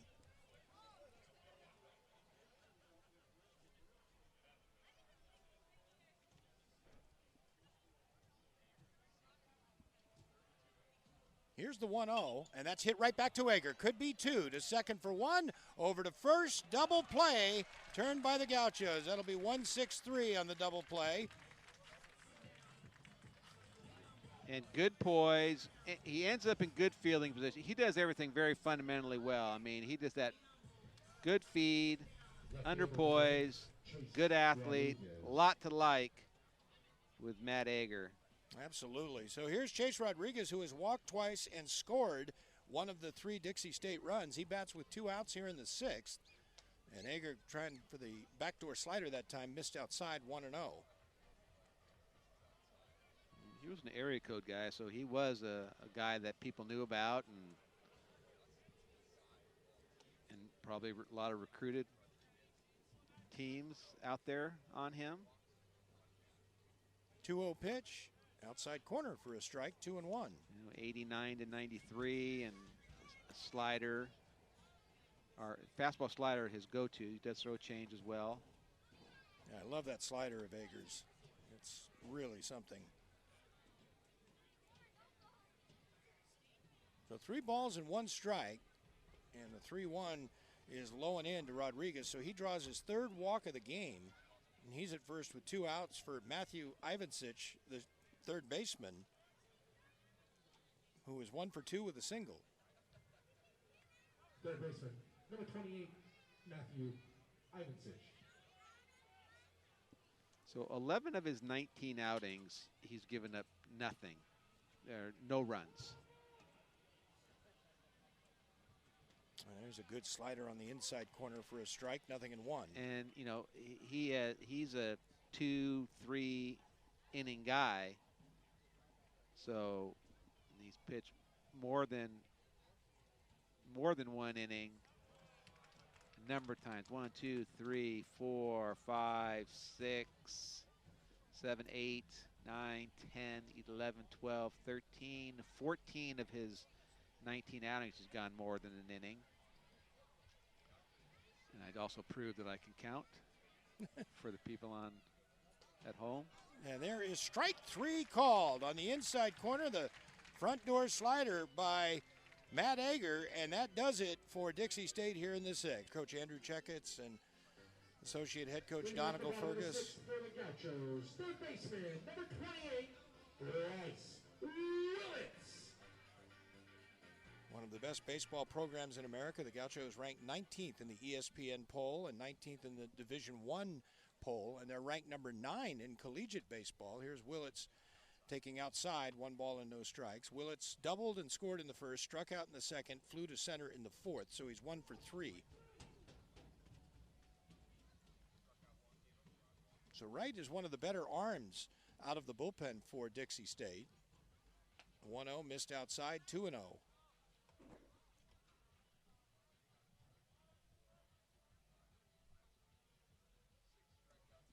Two balls and no strikes to Willits. Bryce has 5 home runs this season. And the 2-0 is on the outside corner for a strike, 2-1.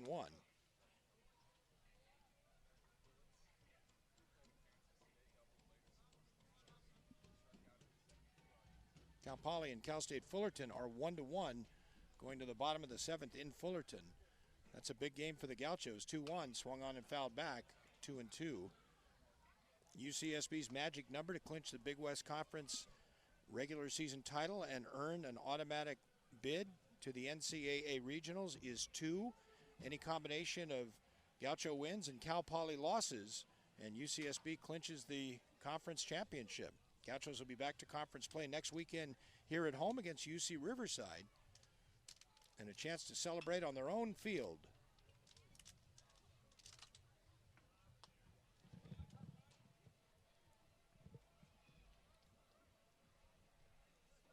Two balls and 2 strikes to Willits. Outfield and infield straight away for Bryce.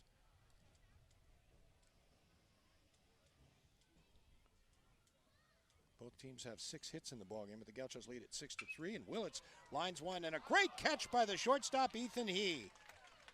Diving effort by He to rob Willits of a base hit, and that's out number 1. That's quite a play. Yeah, they had him positioned well, slicing back to him, but he's on a full-out dive. Outstanding play. Look at it again from the center field camera angle here.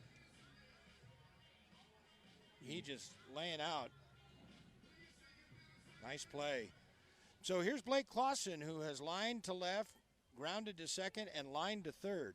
He's hit the ball hard 2 out of 3 times today. And he takes the breaking ball for a strike, 0-1. We're in the bottom of the 6th. The Gauchos up 6-3. UCSB will host USC on Tuesday night at 5:30 here at Cesar Wasaka Stadium. We hope you can come out for that ball game. And USC gave up a 4 spot in the 9th. Did they really? And ended up losing that game 8-6. Got swept by University of Washington. At home, right? At Dado Field. So Stanford put up 3 in the 8th to come back and is on up 7-6 on Utah.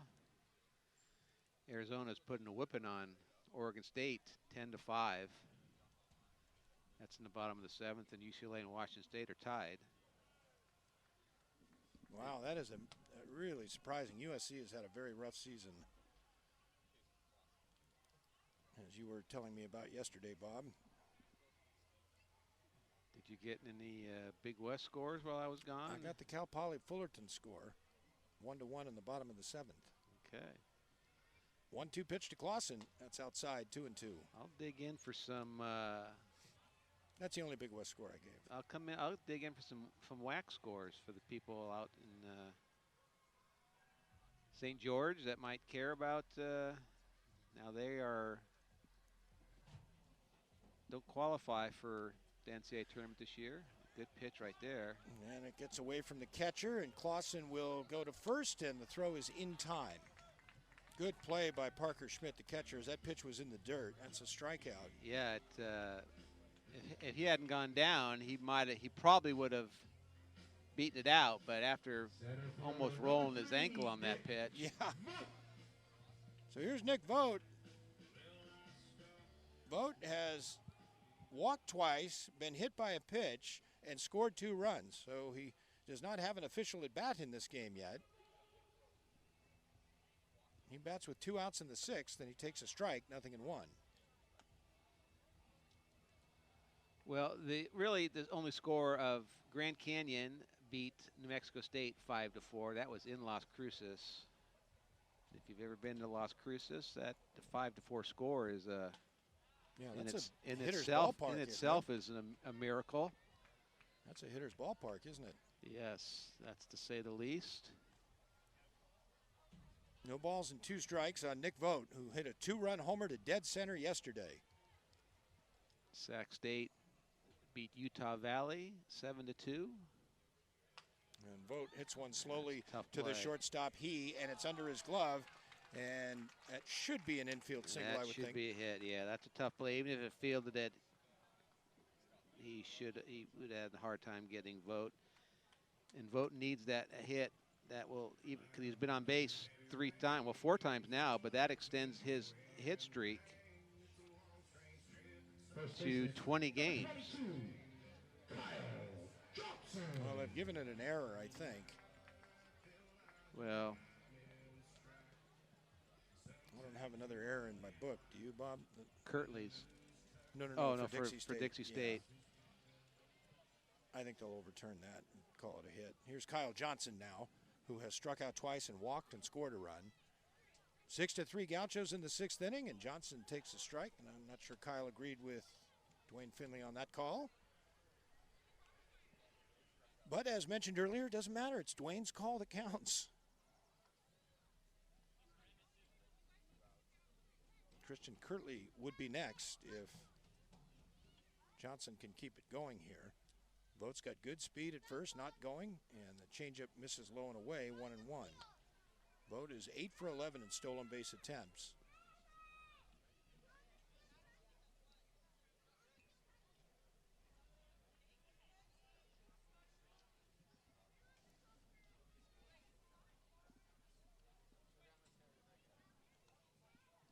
Here's the 1-1, way outside, 2-1. Well, I guess I shouldn't have spoke. They did give that an error. In my scorebook, even though it's flawless, is not the official book.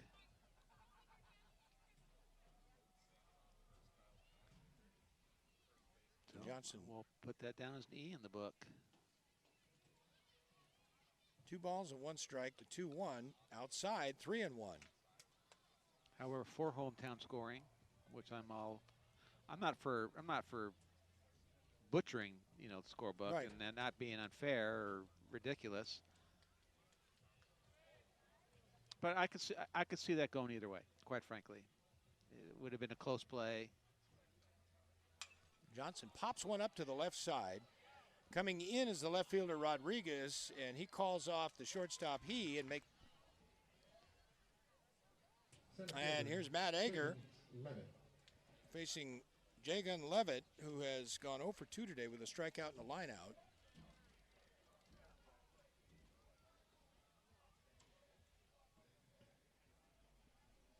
One ball and no strikes, and the 1-0 in there from Ager for a strike. Matt beginning his 2nd inning of relief for starter Ryan Gallagher. Gallagher in line to win the game, Bob, if he can, if the Gauchos can hang on and Dixie State doesn't catch him. 2 balls and 1 strike to Jagan Levitt as you look at Matt Ager.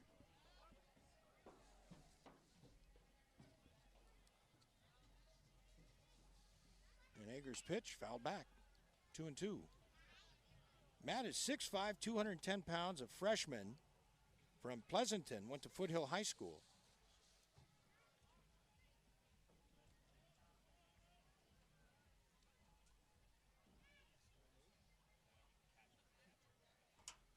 And the 2-2. Strike 3 called on the outside corner. And that's something that Ager has done quite well all season long, Bob, is painting the corners, and he did there. Well, he's just pitched well. I mean, and pitching well means you don't throw a lot of balls over the center of the plate. So here's Shane Taylor, who has 1 hit in 3 at-bats today. That was a single in the 3rd inning. And he looks at a strike here, 0-1. The concert's not too loud, is it? No, it's been okay up to this point. We've escaped. I'm knocking wood.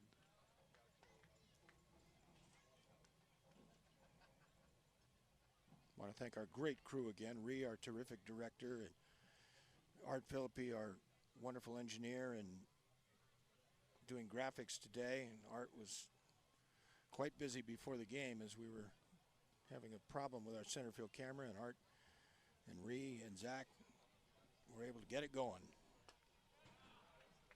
And there's a swing and a miss, and Taylor strikes out for out number 2. Your crew is problem solvers. Yeah, and Danny and experts and JP and Zach and Vic, awesome. Oh yeah, I mean, once again, the camera angles and the shots we've gotten have really been great on the replay, and really only 2 schools in the conference, in the Big West Conference, I should say, are involved in replay. That's Hawaii and UCSB, and it's been a huge advantage, I think, for this program, these games. Schmidt up there with a 0-ball 1-strike count. Look out, that one sailed up over, looked like over his head, but maybe inside. Maybe not quite over his head. Look at it again here, Bob. Yeah, that was over his head. And there's a strike, 1-2.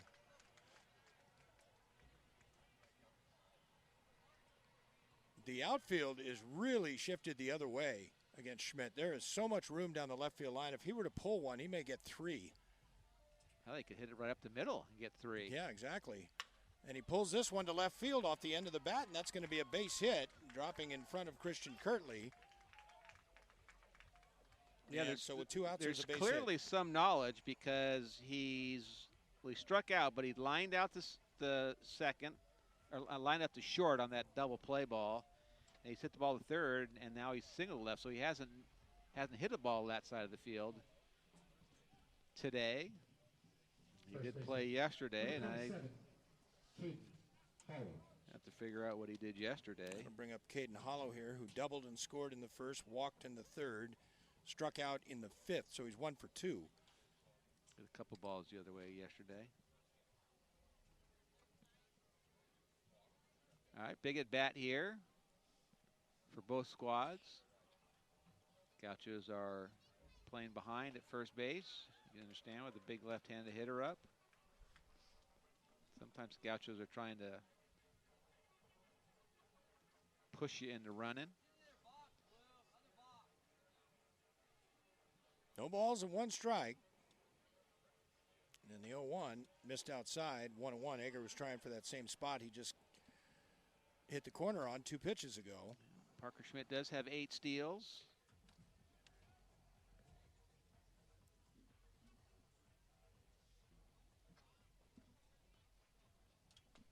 And there's strike 2. Egger looking very sharp out there today. 1 ball and 2 strikes.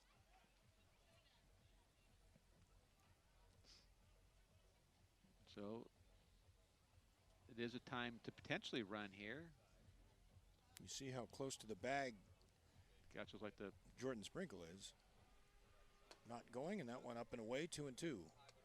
Yeah, kind of a modified pitch out there. You try to get him to chase on a fastball up, and if he doesn't chase, and they do happen to run there, it's a good pitch to throw. 2 balls and 2 strikes with 2 outs. And the pitch is just outside, or maybe a little high to Hollow, 3-2. So now Schmidt will be going with 2 outs and a full count.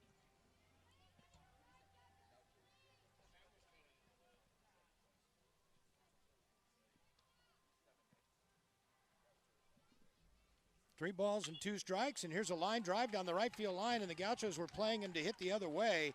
Rounding third, and coming in is Schmidt on a double by Hollow, and it's 6-4 Gauchos. Well, the shift hurt the Gauchos there. Hollow hitting that ball to just a little bit away from straightaway right. Slight pull there. But now the tying run comes to the plate. In the form of Tyson Fisher. Fisher has 7 home runs this season, so he's no stranger to the long ball. Today, Tyson has an RBI single. That was in the first. He has struck out and grounded out. There is activity in the Gaucho bullpen. Here's the pitch, and that missed inside. No, it didn't. Caught the inside corner. Finley with a very late strike call. And the Dixie State fans don't like that.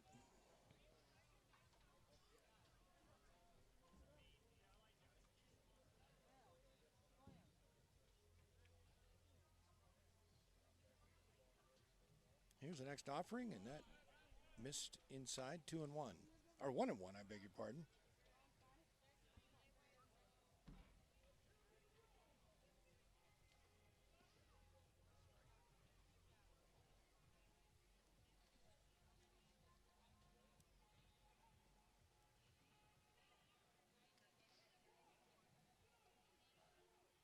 And here's a looper out into left. That's going to drop for a base hit. Rounding third and coming in is Hollow. And Dixie State has pulled to within 1 run. And all of this with 2 outs. So Tyson Fisher didn't hit it very hard, didn't hit it very far, Bob, but he hit it where they weren't. Yeah, it got in on his fist a little bit. Strong enough, certainly strong enough to get it out. That's exactly what he did. And for a second there, I thought they might have missed third base, but Gauchos were all over it, I would assume. Yeah, you're right. Yeah. In on the fist a little bit there. You can see him coming at specialist. And he delivers low here, 1-0. Yeah, big point in this game. So, and they go left, right, left here. Next, they go left, right, left, right, left, right. They're marching that order. Mm-hmm. Look out, that went in tight, 2-0.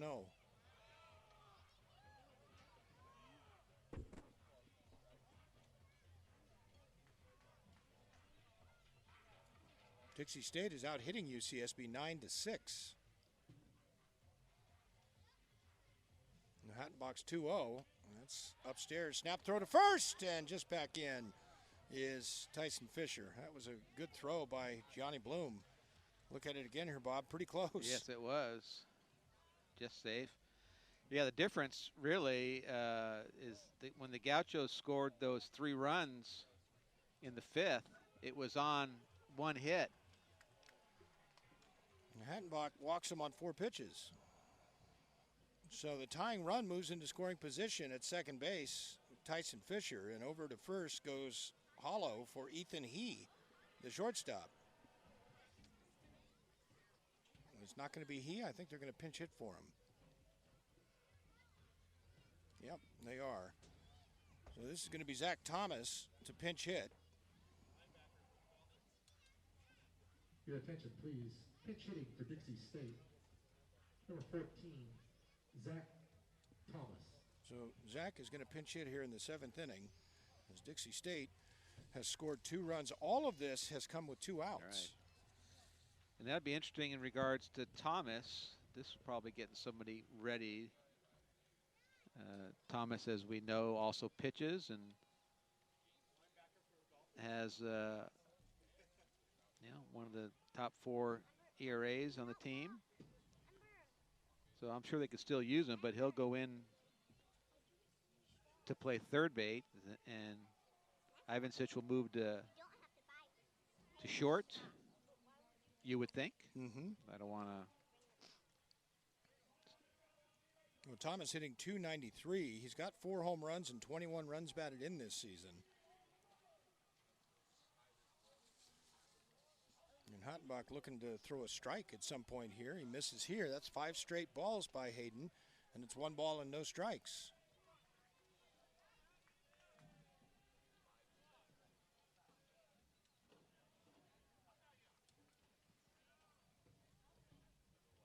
And there go the runners. The pitch is taken. The throw down to second, and they'll have him in a rundown. Here is Willow's throw back. Oh, my goodness gracious. And are you kidding me? Dixie State just ran itself out of the inning as Hollow is tagged out. That'll go 2-4-3. And we look at it again here, Bob. That's not Rodriguez. I thought he had a left-handed glove on. So That's that wasn't probably easy. still Levitt out Yeah, there. and so it's a new left fielder. Here's Christian Kirtley, and he takes a strike from Scott Wright, 0-1. Kirtley today has a 2-run single in the first, walked in the third, and struck out in the fifth. Number 14, Zach Thomas. Here's the next pitch. They need a third baseman, so who did we say moved to Jake third? Schulz is at Oh, third. You said Schulz is at third. Thank you. And that was going to be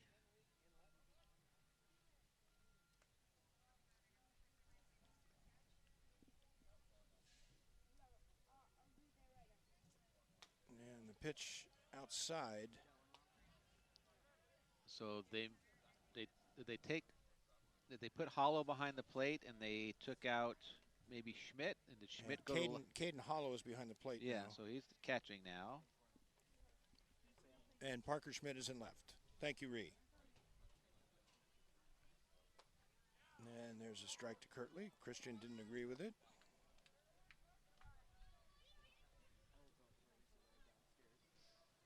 So Chase Rodriguez is out of the game.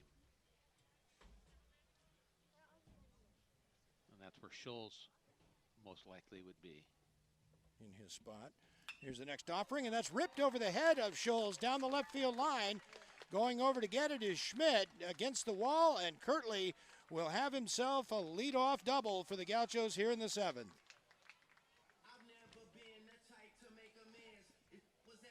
So Kirtley's second hit of the ball game, and that was a ringing double down that left field line. Shortstop, number 9, Jordan. And that'll bring up Jordan Sprinkle, who's 1 for 3 today with a single. He's grounded out, and he has popped out.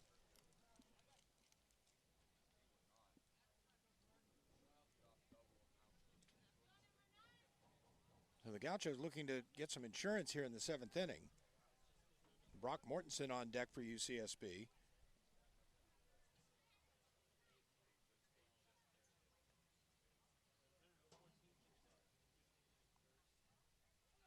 And Sprinkle showing bunt here. And I was wondering if they might ask him to bunt. But he's such a good hitter that you hate to take the bat out of his hands.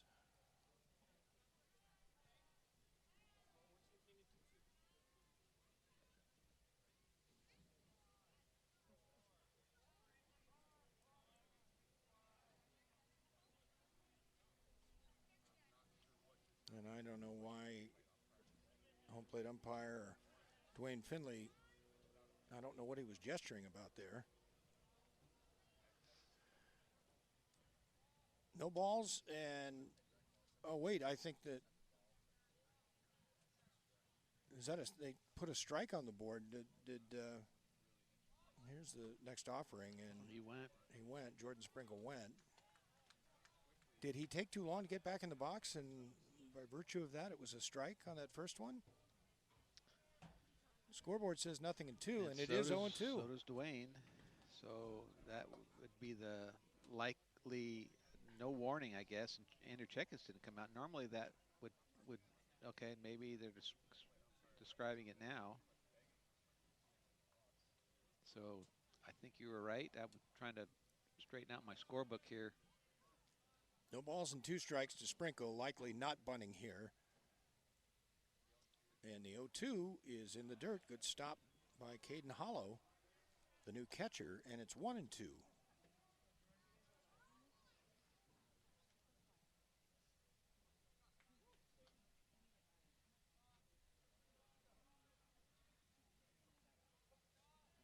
There you look at Christian Kirtley leading off of second after a double into the left field corner to lead off here in the 7th.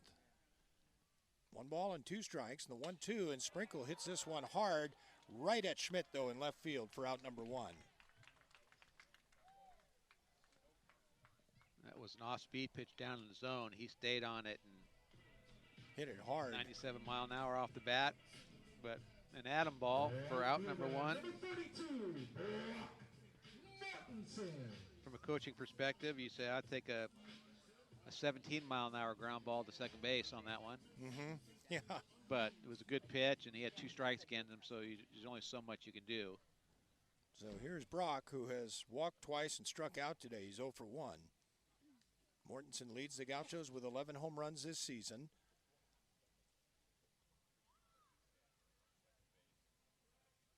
One out here in the 7th. Santa Barbara up 6-5, and Wright misses with a fastball outside, 1-0.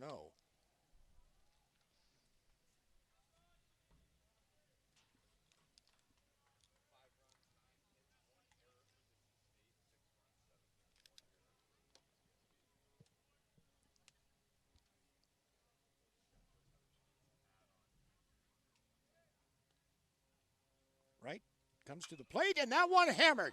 Deep right field, goodbye. Brock Mortensen with his 12th home run of the season, and the Gauchos add to the lead. It's 8-5. It's interesting that they decided to walk Mortensen last at bat. Intentionally, right. And not here in this time. And you know, and part of that, Jerry, is that's when all the chaos happened, right? They walked him last time, and then a walk, and then a two-run double followed that. This, so they said, yeah. This time they're going to say, hey, we're going to pitch to him, and you give up a two-run home run. So once again, the best play is the one that works. So here's Jason Willow with the Gauchos now leading 8-5 here in the 7th.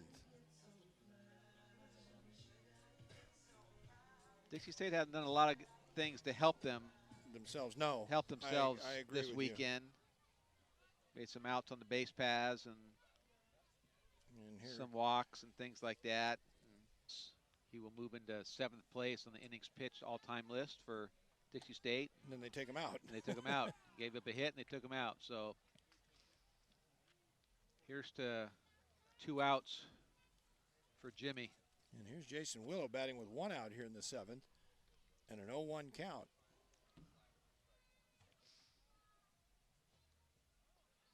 Borzoni's pitch is a good one, 0-2. Jimmy didn't like getting taken out of that game yesterday. No. Speaking of Seinfeld humor, which you won't get because you're not a Seinfeld fan. That one off the glove of Caden Hollow to the backstop. The Gauchos will host USC on Tuesday night at 5:30. We hope to see you out here at the ballpark.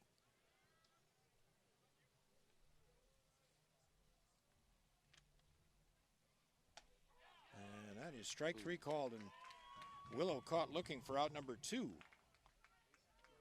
That'll bring up Gianni Bloom, who's had a great game with a home run and a 2-run single.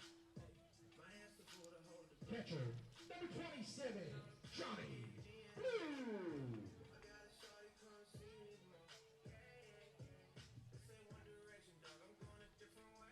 Bloom 2 for 3 today, and he takes a fastball at 89, 1 ball and no strikes.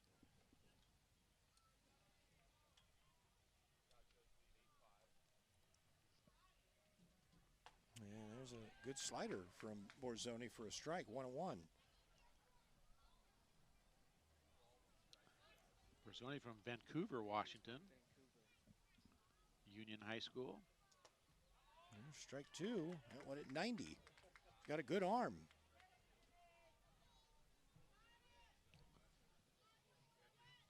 We didn't do our pick a profile yesterday or today because the game's been so good. There's a fly ball to center field. Levitt moving in and toward left center makes the catch to retire the side. So Borzoni does hit against Hattenbach. Hayden's first pitch in there for a strike to Thomas, and the next one is bounced foul, and that'll run the count quickly to no balls and 2 strikes.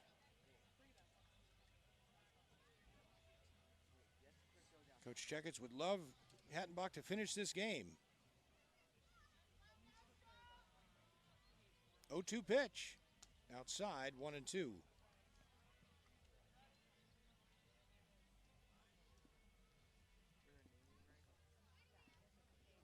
UCSB will return to conference play next weekend, hosting UC Riverside. And you just told me something that was very surprising, Bob, about Riverside. Yeah, Riverside scored 2 in the bottom of the 9th to beat UC Irvine 3-2. Irvine has lost some very difficult games this year. And here's a drive to left center field and pretty deep, but Vogt is back there on it and makes the catch, out number 1. And with 2 outs in the bottom of the 9th, Jerry, this game you've been following here, because Cal Poly scored a run in the top of 9th to go up 2-1, and it's in the bottom of the 9th with 2 outs and a runner on first. Cal Poly leads 2-1 at Cal State Fullerton, looking to get one more out. Your attention, please. To sweep. Hitting for Dixie State, number 44, Will Chambers. There's going to be Will Chambers to pinch hit here.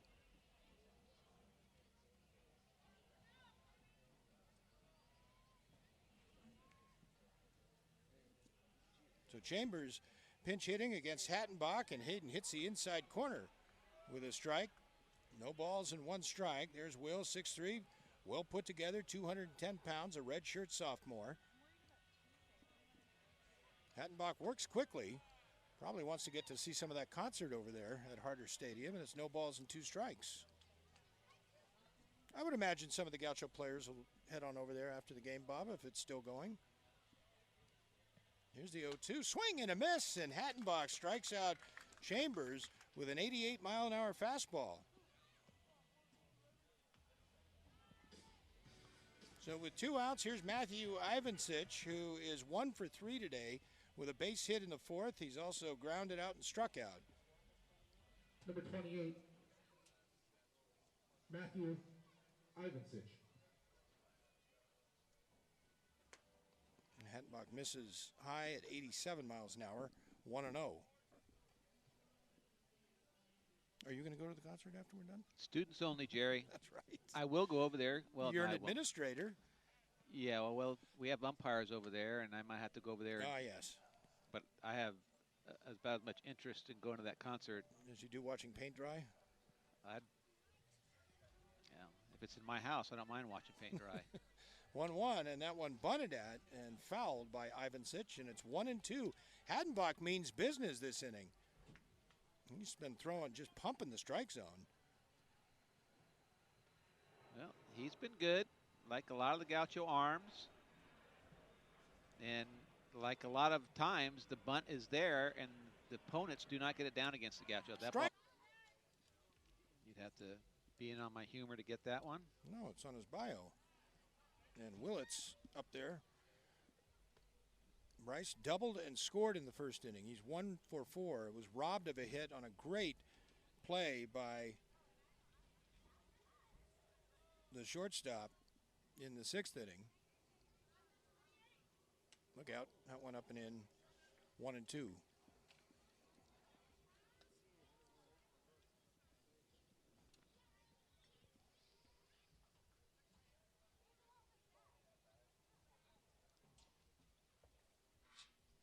Here's the pitch, and that's strike 3 called, outside corner. And Willits, unhappy with himself, heads back to the dugout. That's out number 1. That'll bring up Blake Clausen, the designated hitter. That was a good pitch by Borzoni. Clausen has hit the ball hard today, but he's got nothing to show for it. He's 0 for 4.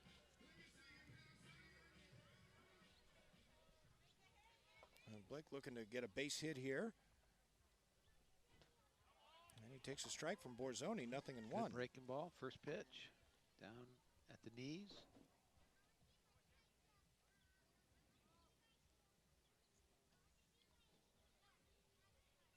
And the 0-1, Borzoni overthrew that one a little bit, missed high and away, 1-1. And Borzoni officially has now moved into 7th place on that innings pitch list.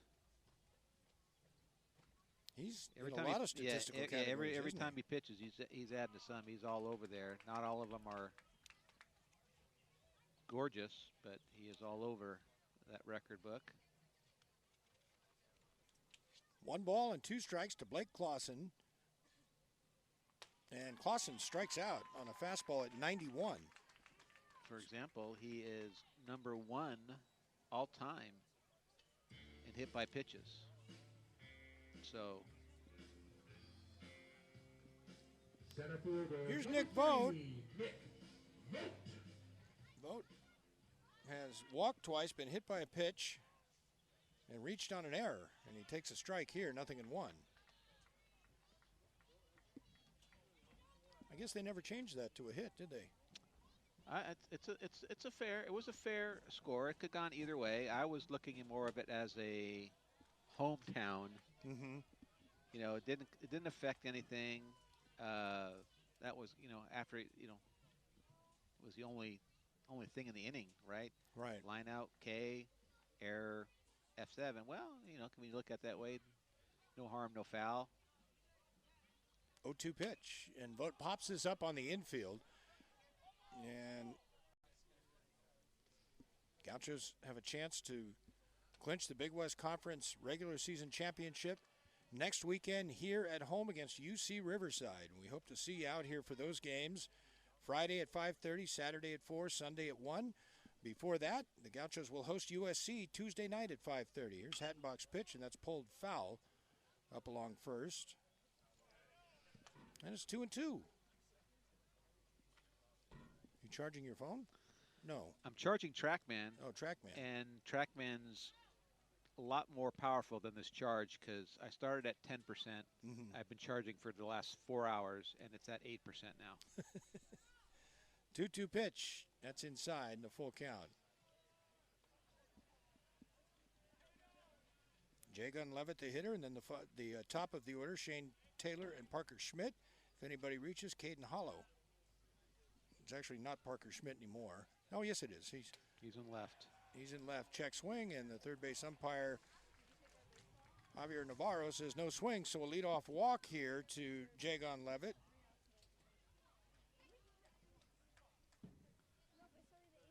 There is activity in the Gaucho bullpen.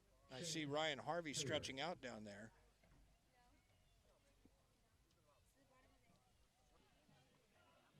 Schreier's got one save this season. And he's going for his second here as he faces Taylor. The first pitch in there for a strike to Shane, 0-1. He's got that three-quarter arm slot that he gets some good sink. He gets balls going both ways. He gets arm slide run on his fastball, and then he has that sharp slider that breaks the other way. Schreier 1 for 4. Taylor 1 for 4 in the game. He had a base hit in the third inning. He's grounded out twice and struck out. And he's behind in the count here, 0-2.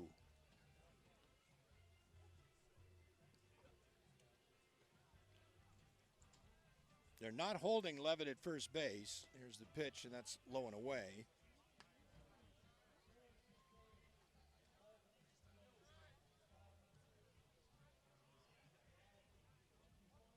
Gaucho pitchers have struck out 11 Dixie State batters today.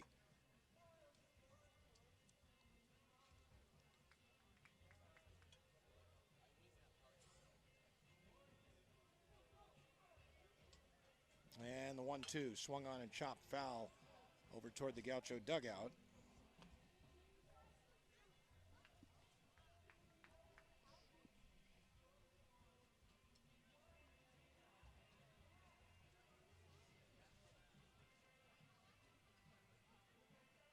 One ball and 2 strikes to the very good Shane Taylor.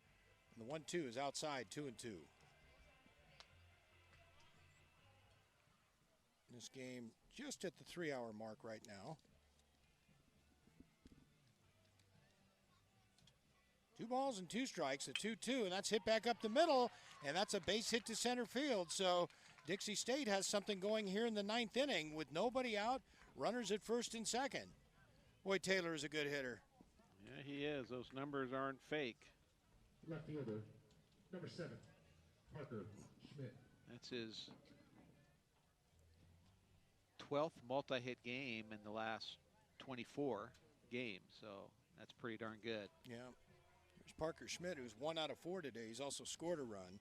He represents the tying run. And Schmidt has 2 home runs this season, but he swings and misses here, 0-1. Yeah, the power guys are to follow here. Yes.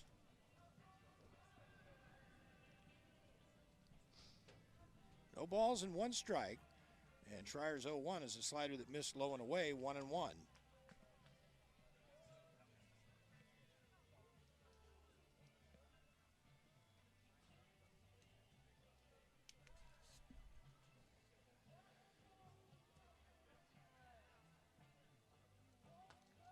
And that went inside, 2-1. So things getting more and more interesting here in the top of the 9th inning with the Gauchos up by 3. And you look at it again, Bob. That pitch clearly in. Good running fastball in the hands. You could have induced a swing out of there. Would have ate up Parker Schmidt. Runners lead from first and second, and that one low and away, 3-1. So if he gets on here, you could almost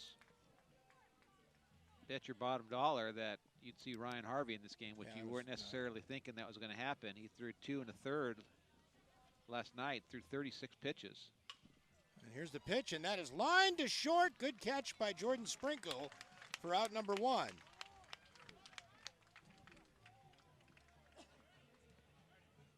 So a nice job by Schreier to get the first out here in the inning. Yeah, he came in again on the hands. Sprinkle was ready to throw to one of the bases for a double play there. So here's Caden Hollow. Catcher. There you look at Jordan. Hollow doubled and scored in the first, walked in the third, struck out in the fifth, doubled home a run, and scored in the 7th. And he takes a ball here, 1-0. My question to you on that Parker Schmidt, and I don't know if you have that in your book, was that a 3-1 count? Or yes. A 3? Yeah, so 3-1 count. Yeah, that's a really good pitch. Maybe a pitch that Schmidt should have laid off the way it was bearing in on him, but it looked like a good pitch, but it just kept running in on his hands. Hollow's got 8 home runs to lead Dixie State this season, and he takes a strike, 1-1. He's got a pair of doubles here. He would take one of those as well, or another one of those. And the Gaucho outfield very deep. 1 ball and 1 strike with 1 out. Runners at first and second. Hollow the tying run at the plate, and that's low, 2-1. Tyson Fisher would be next. Gauchos would obviously love a game-ending double play ball here.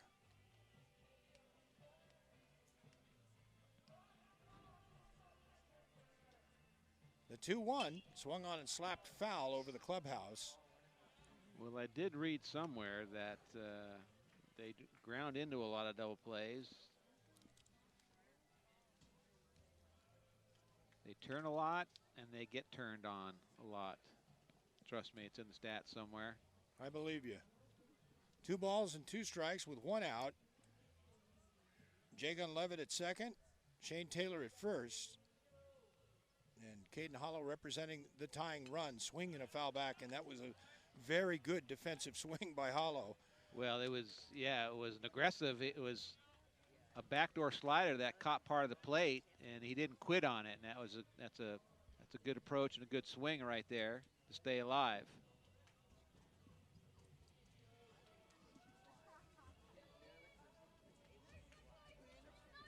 Two balls and 2 strikes. And the 2-2 is chopped foul behind the plate, so quite a battle between Alex Schreier and Caden Hollow here. And that was another one, another backdoor breaking ball, and he just got a piece of that one.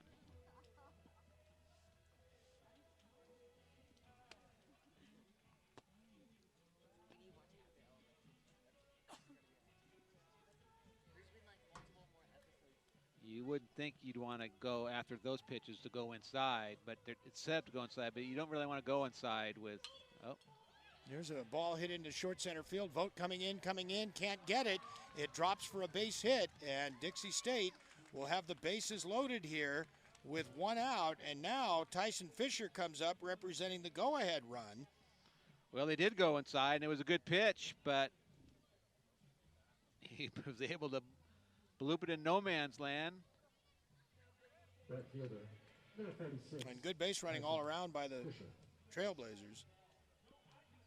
So here's Tyson Fisher, who has 2 RBI singles in this game. 2 for 4.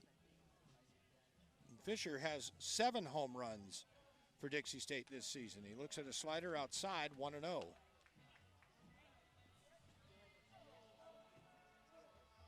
Five runs, 11 hits, 1 error for Dixie State. 8 runs, 8 hits, 1 error for the Gauchos. And there's a good slider from Schreier for a strike, 1-1. Alex got a very good arm. As Bob mentioned, coming back from Tommy John, he's a good-looking right-hander. The 1-1. Another good slider, but that one a little bit low. I jumped ahead of the pitch there a little bit, Bob. I thought that was in there. It was over but low. Low.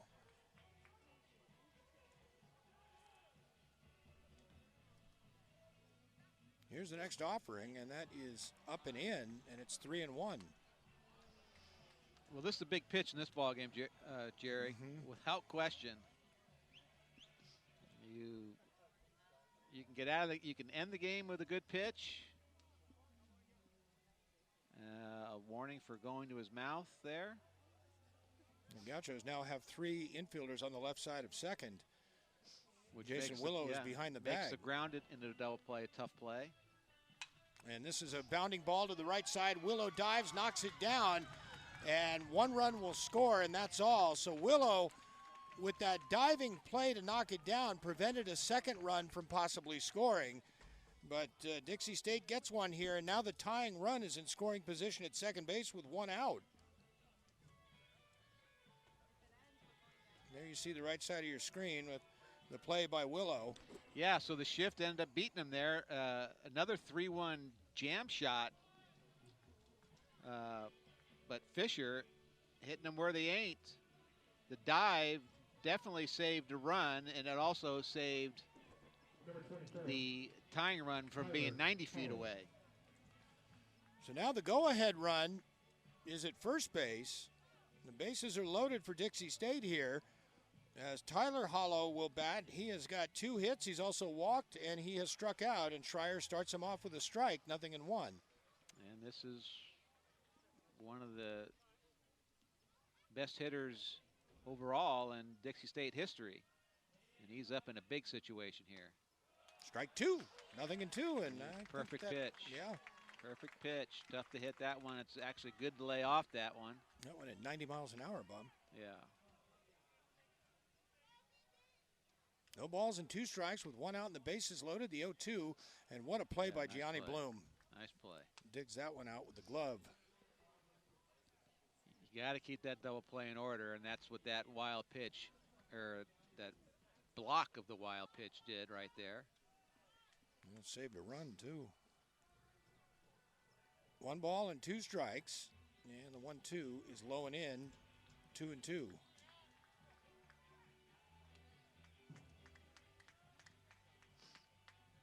Another good stop here by Bloom. Went with the backhand there. Hollow 4th all-time in doubles and walks. Has 34 punch-outs this year. That one just missed outside, full count.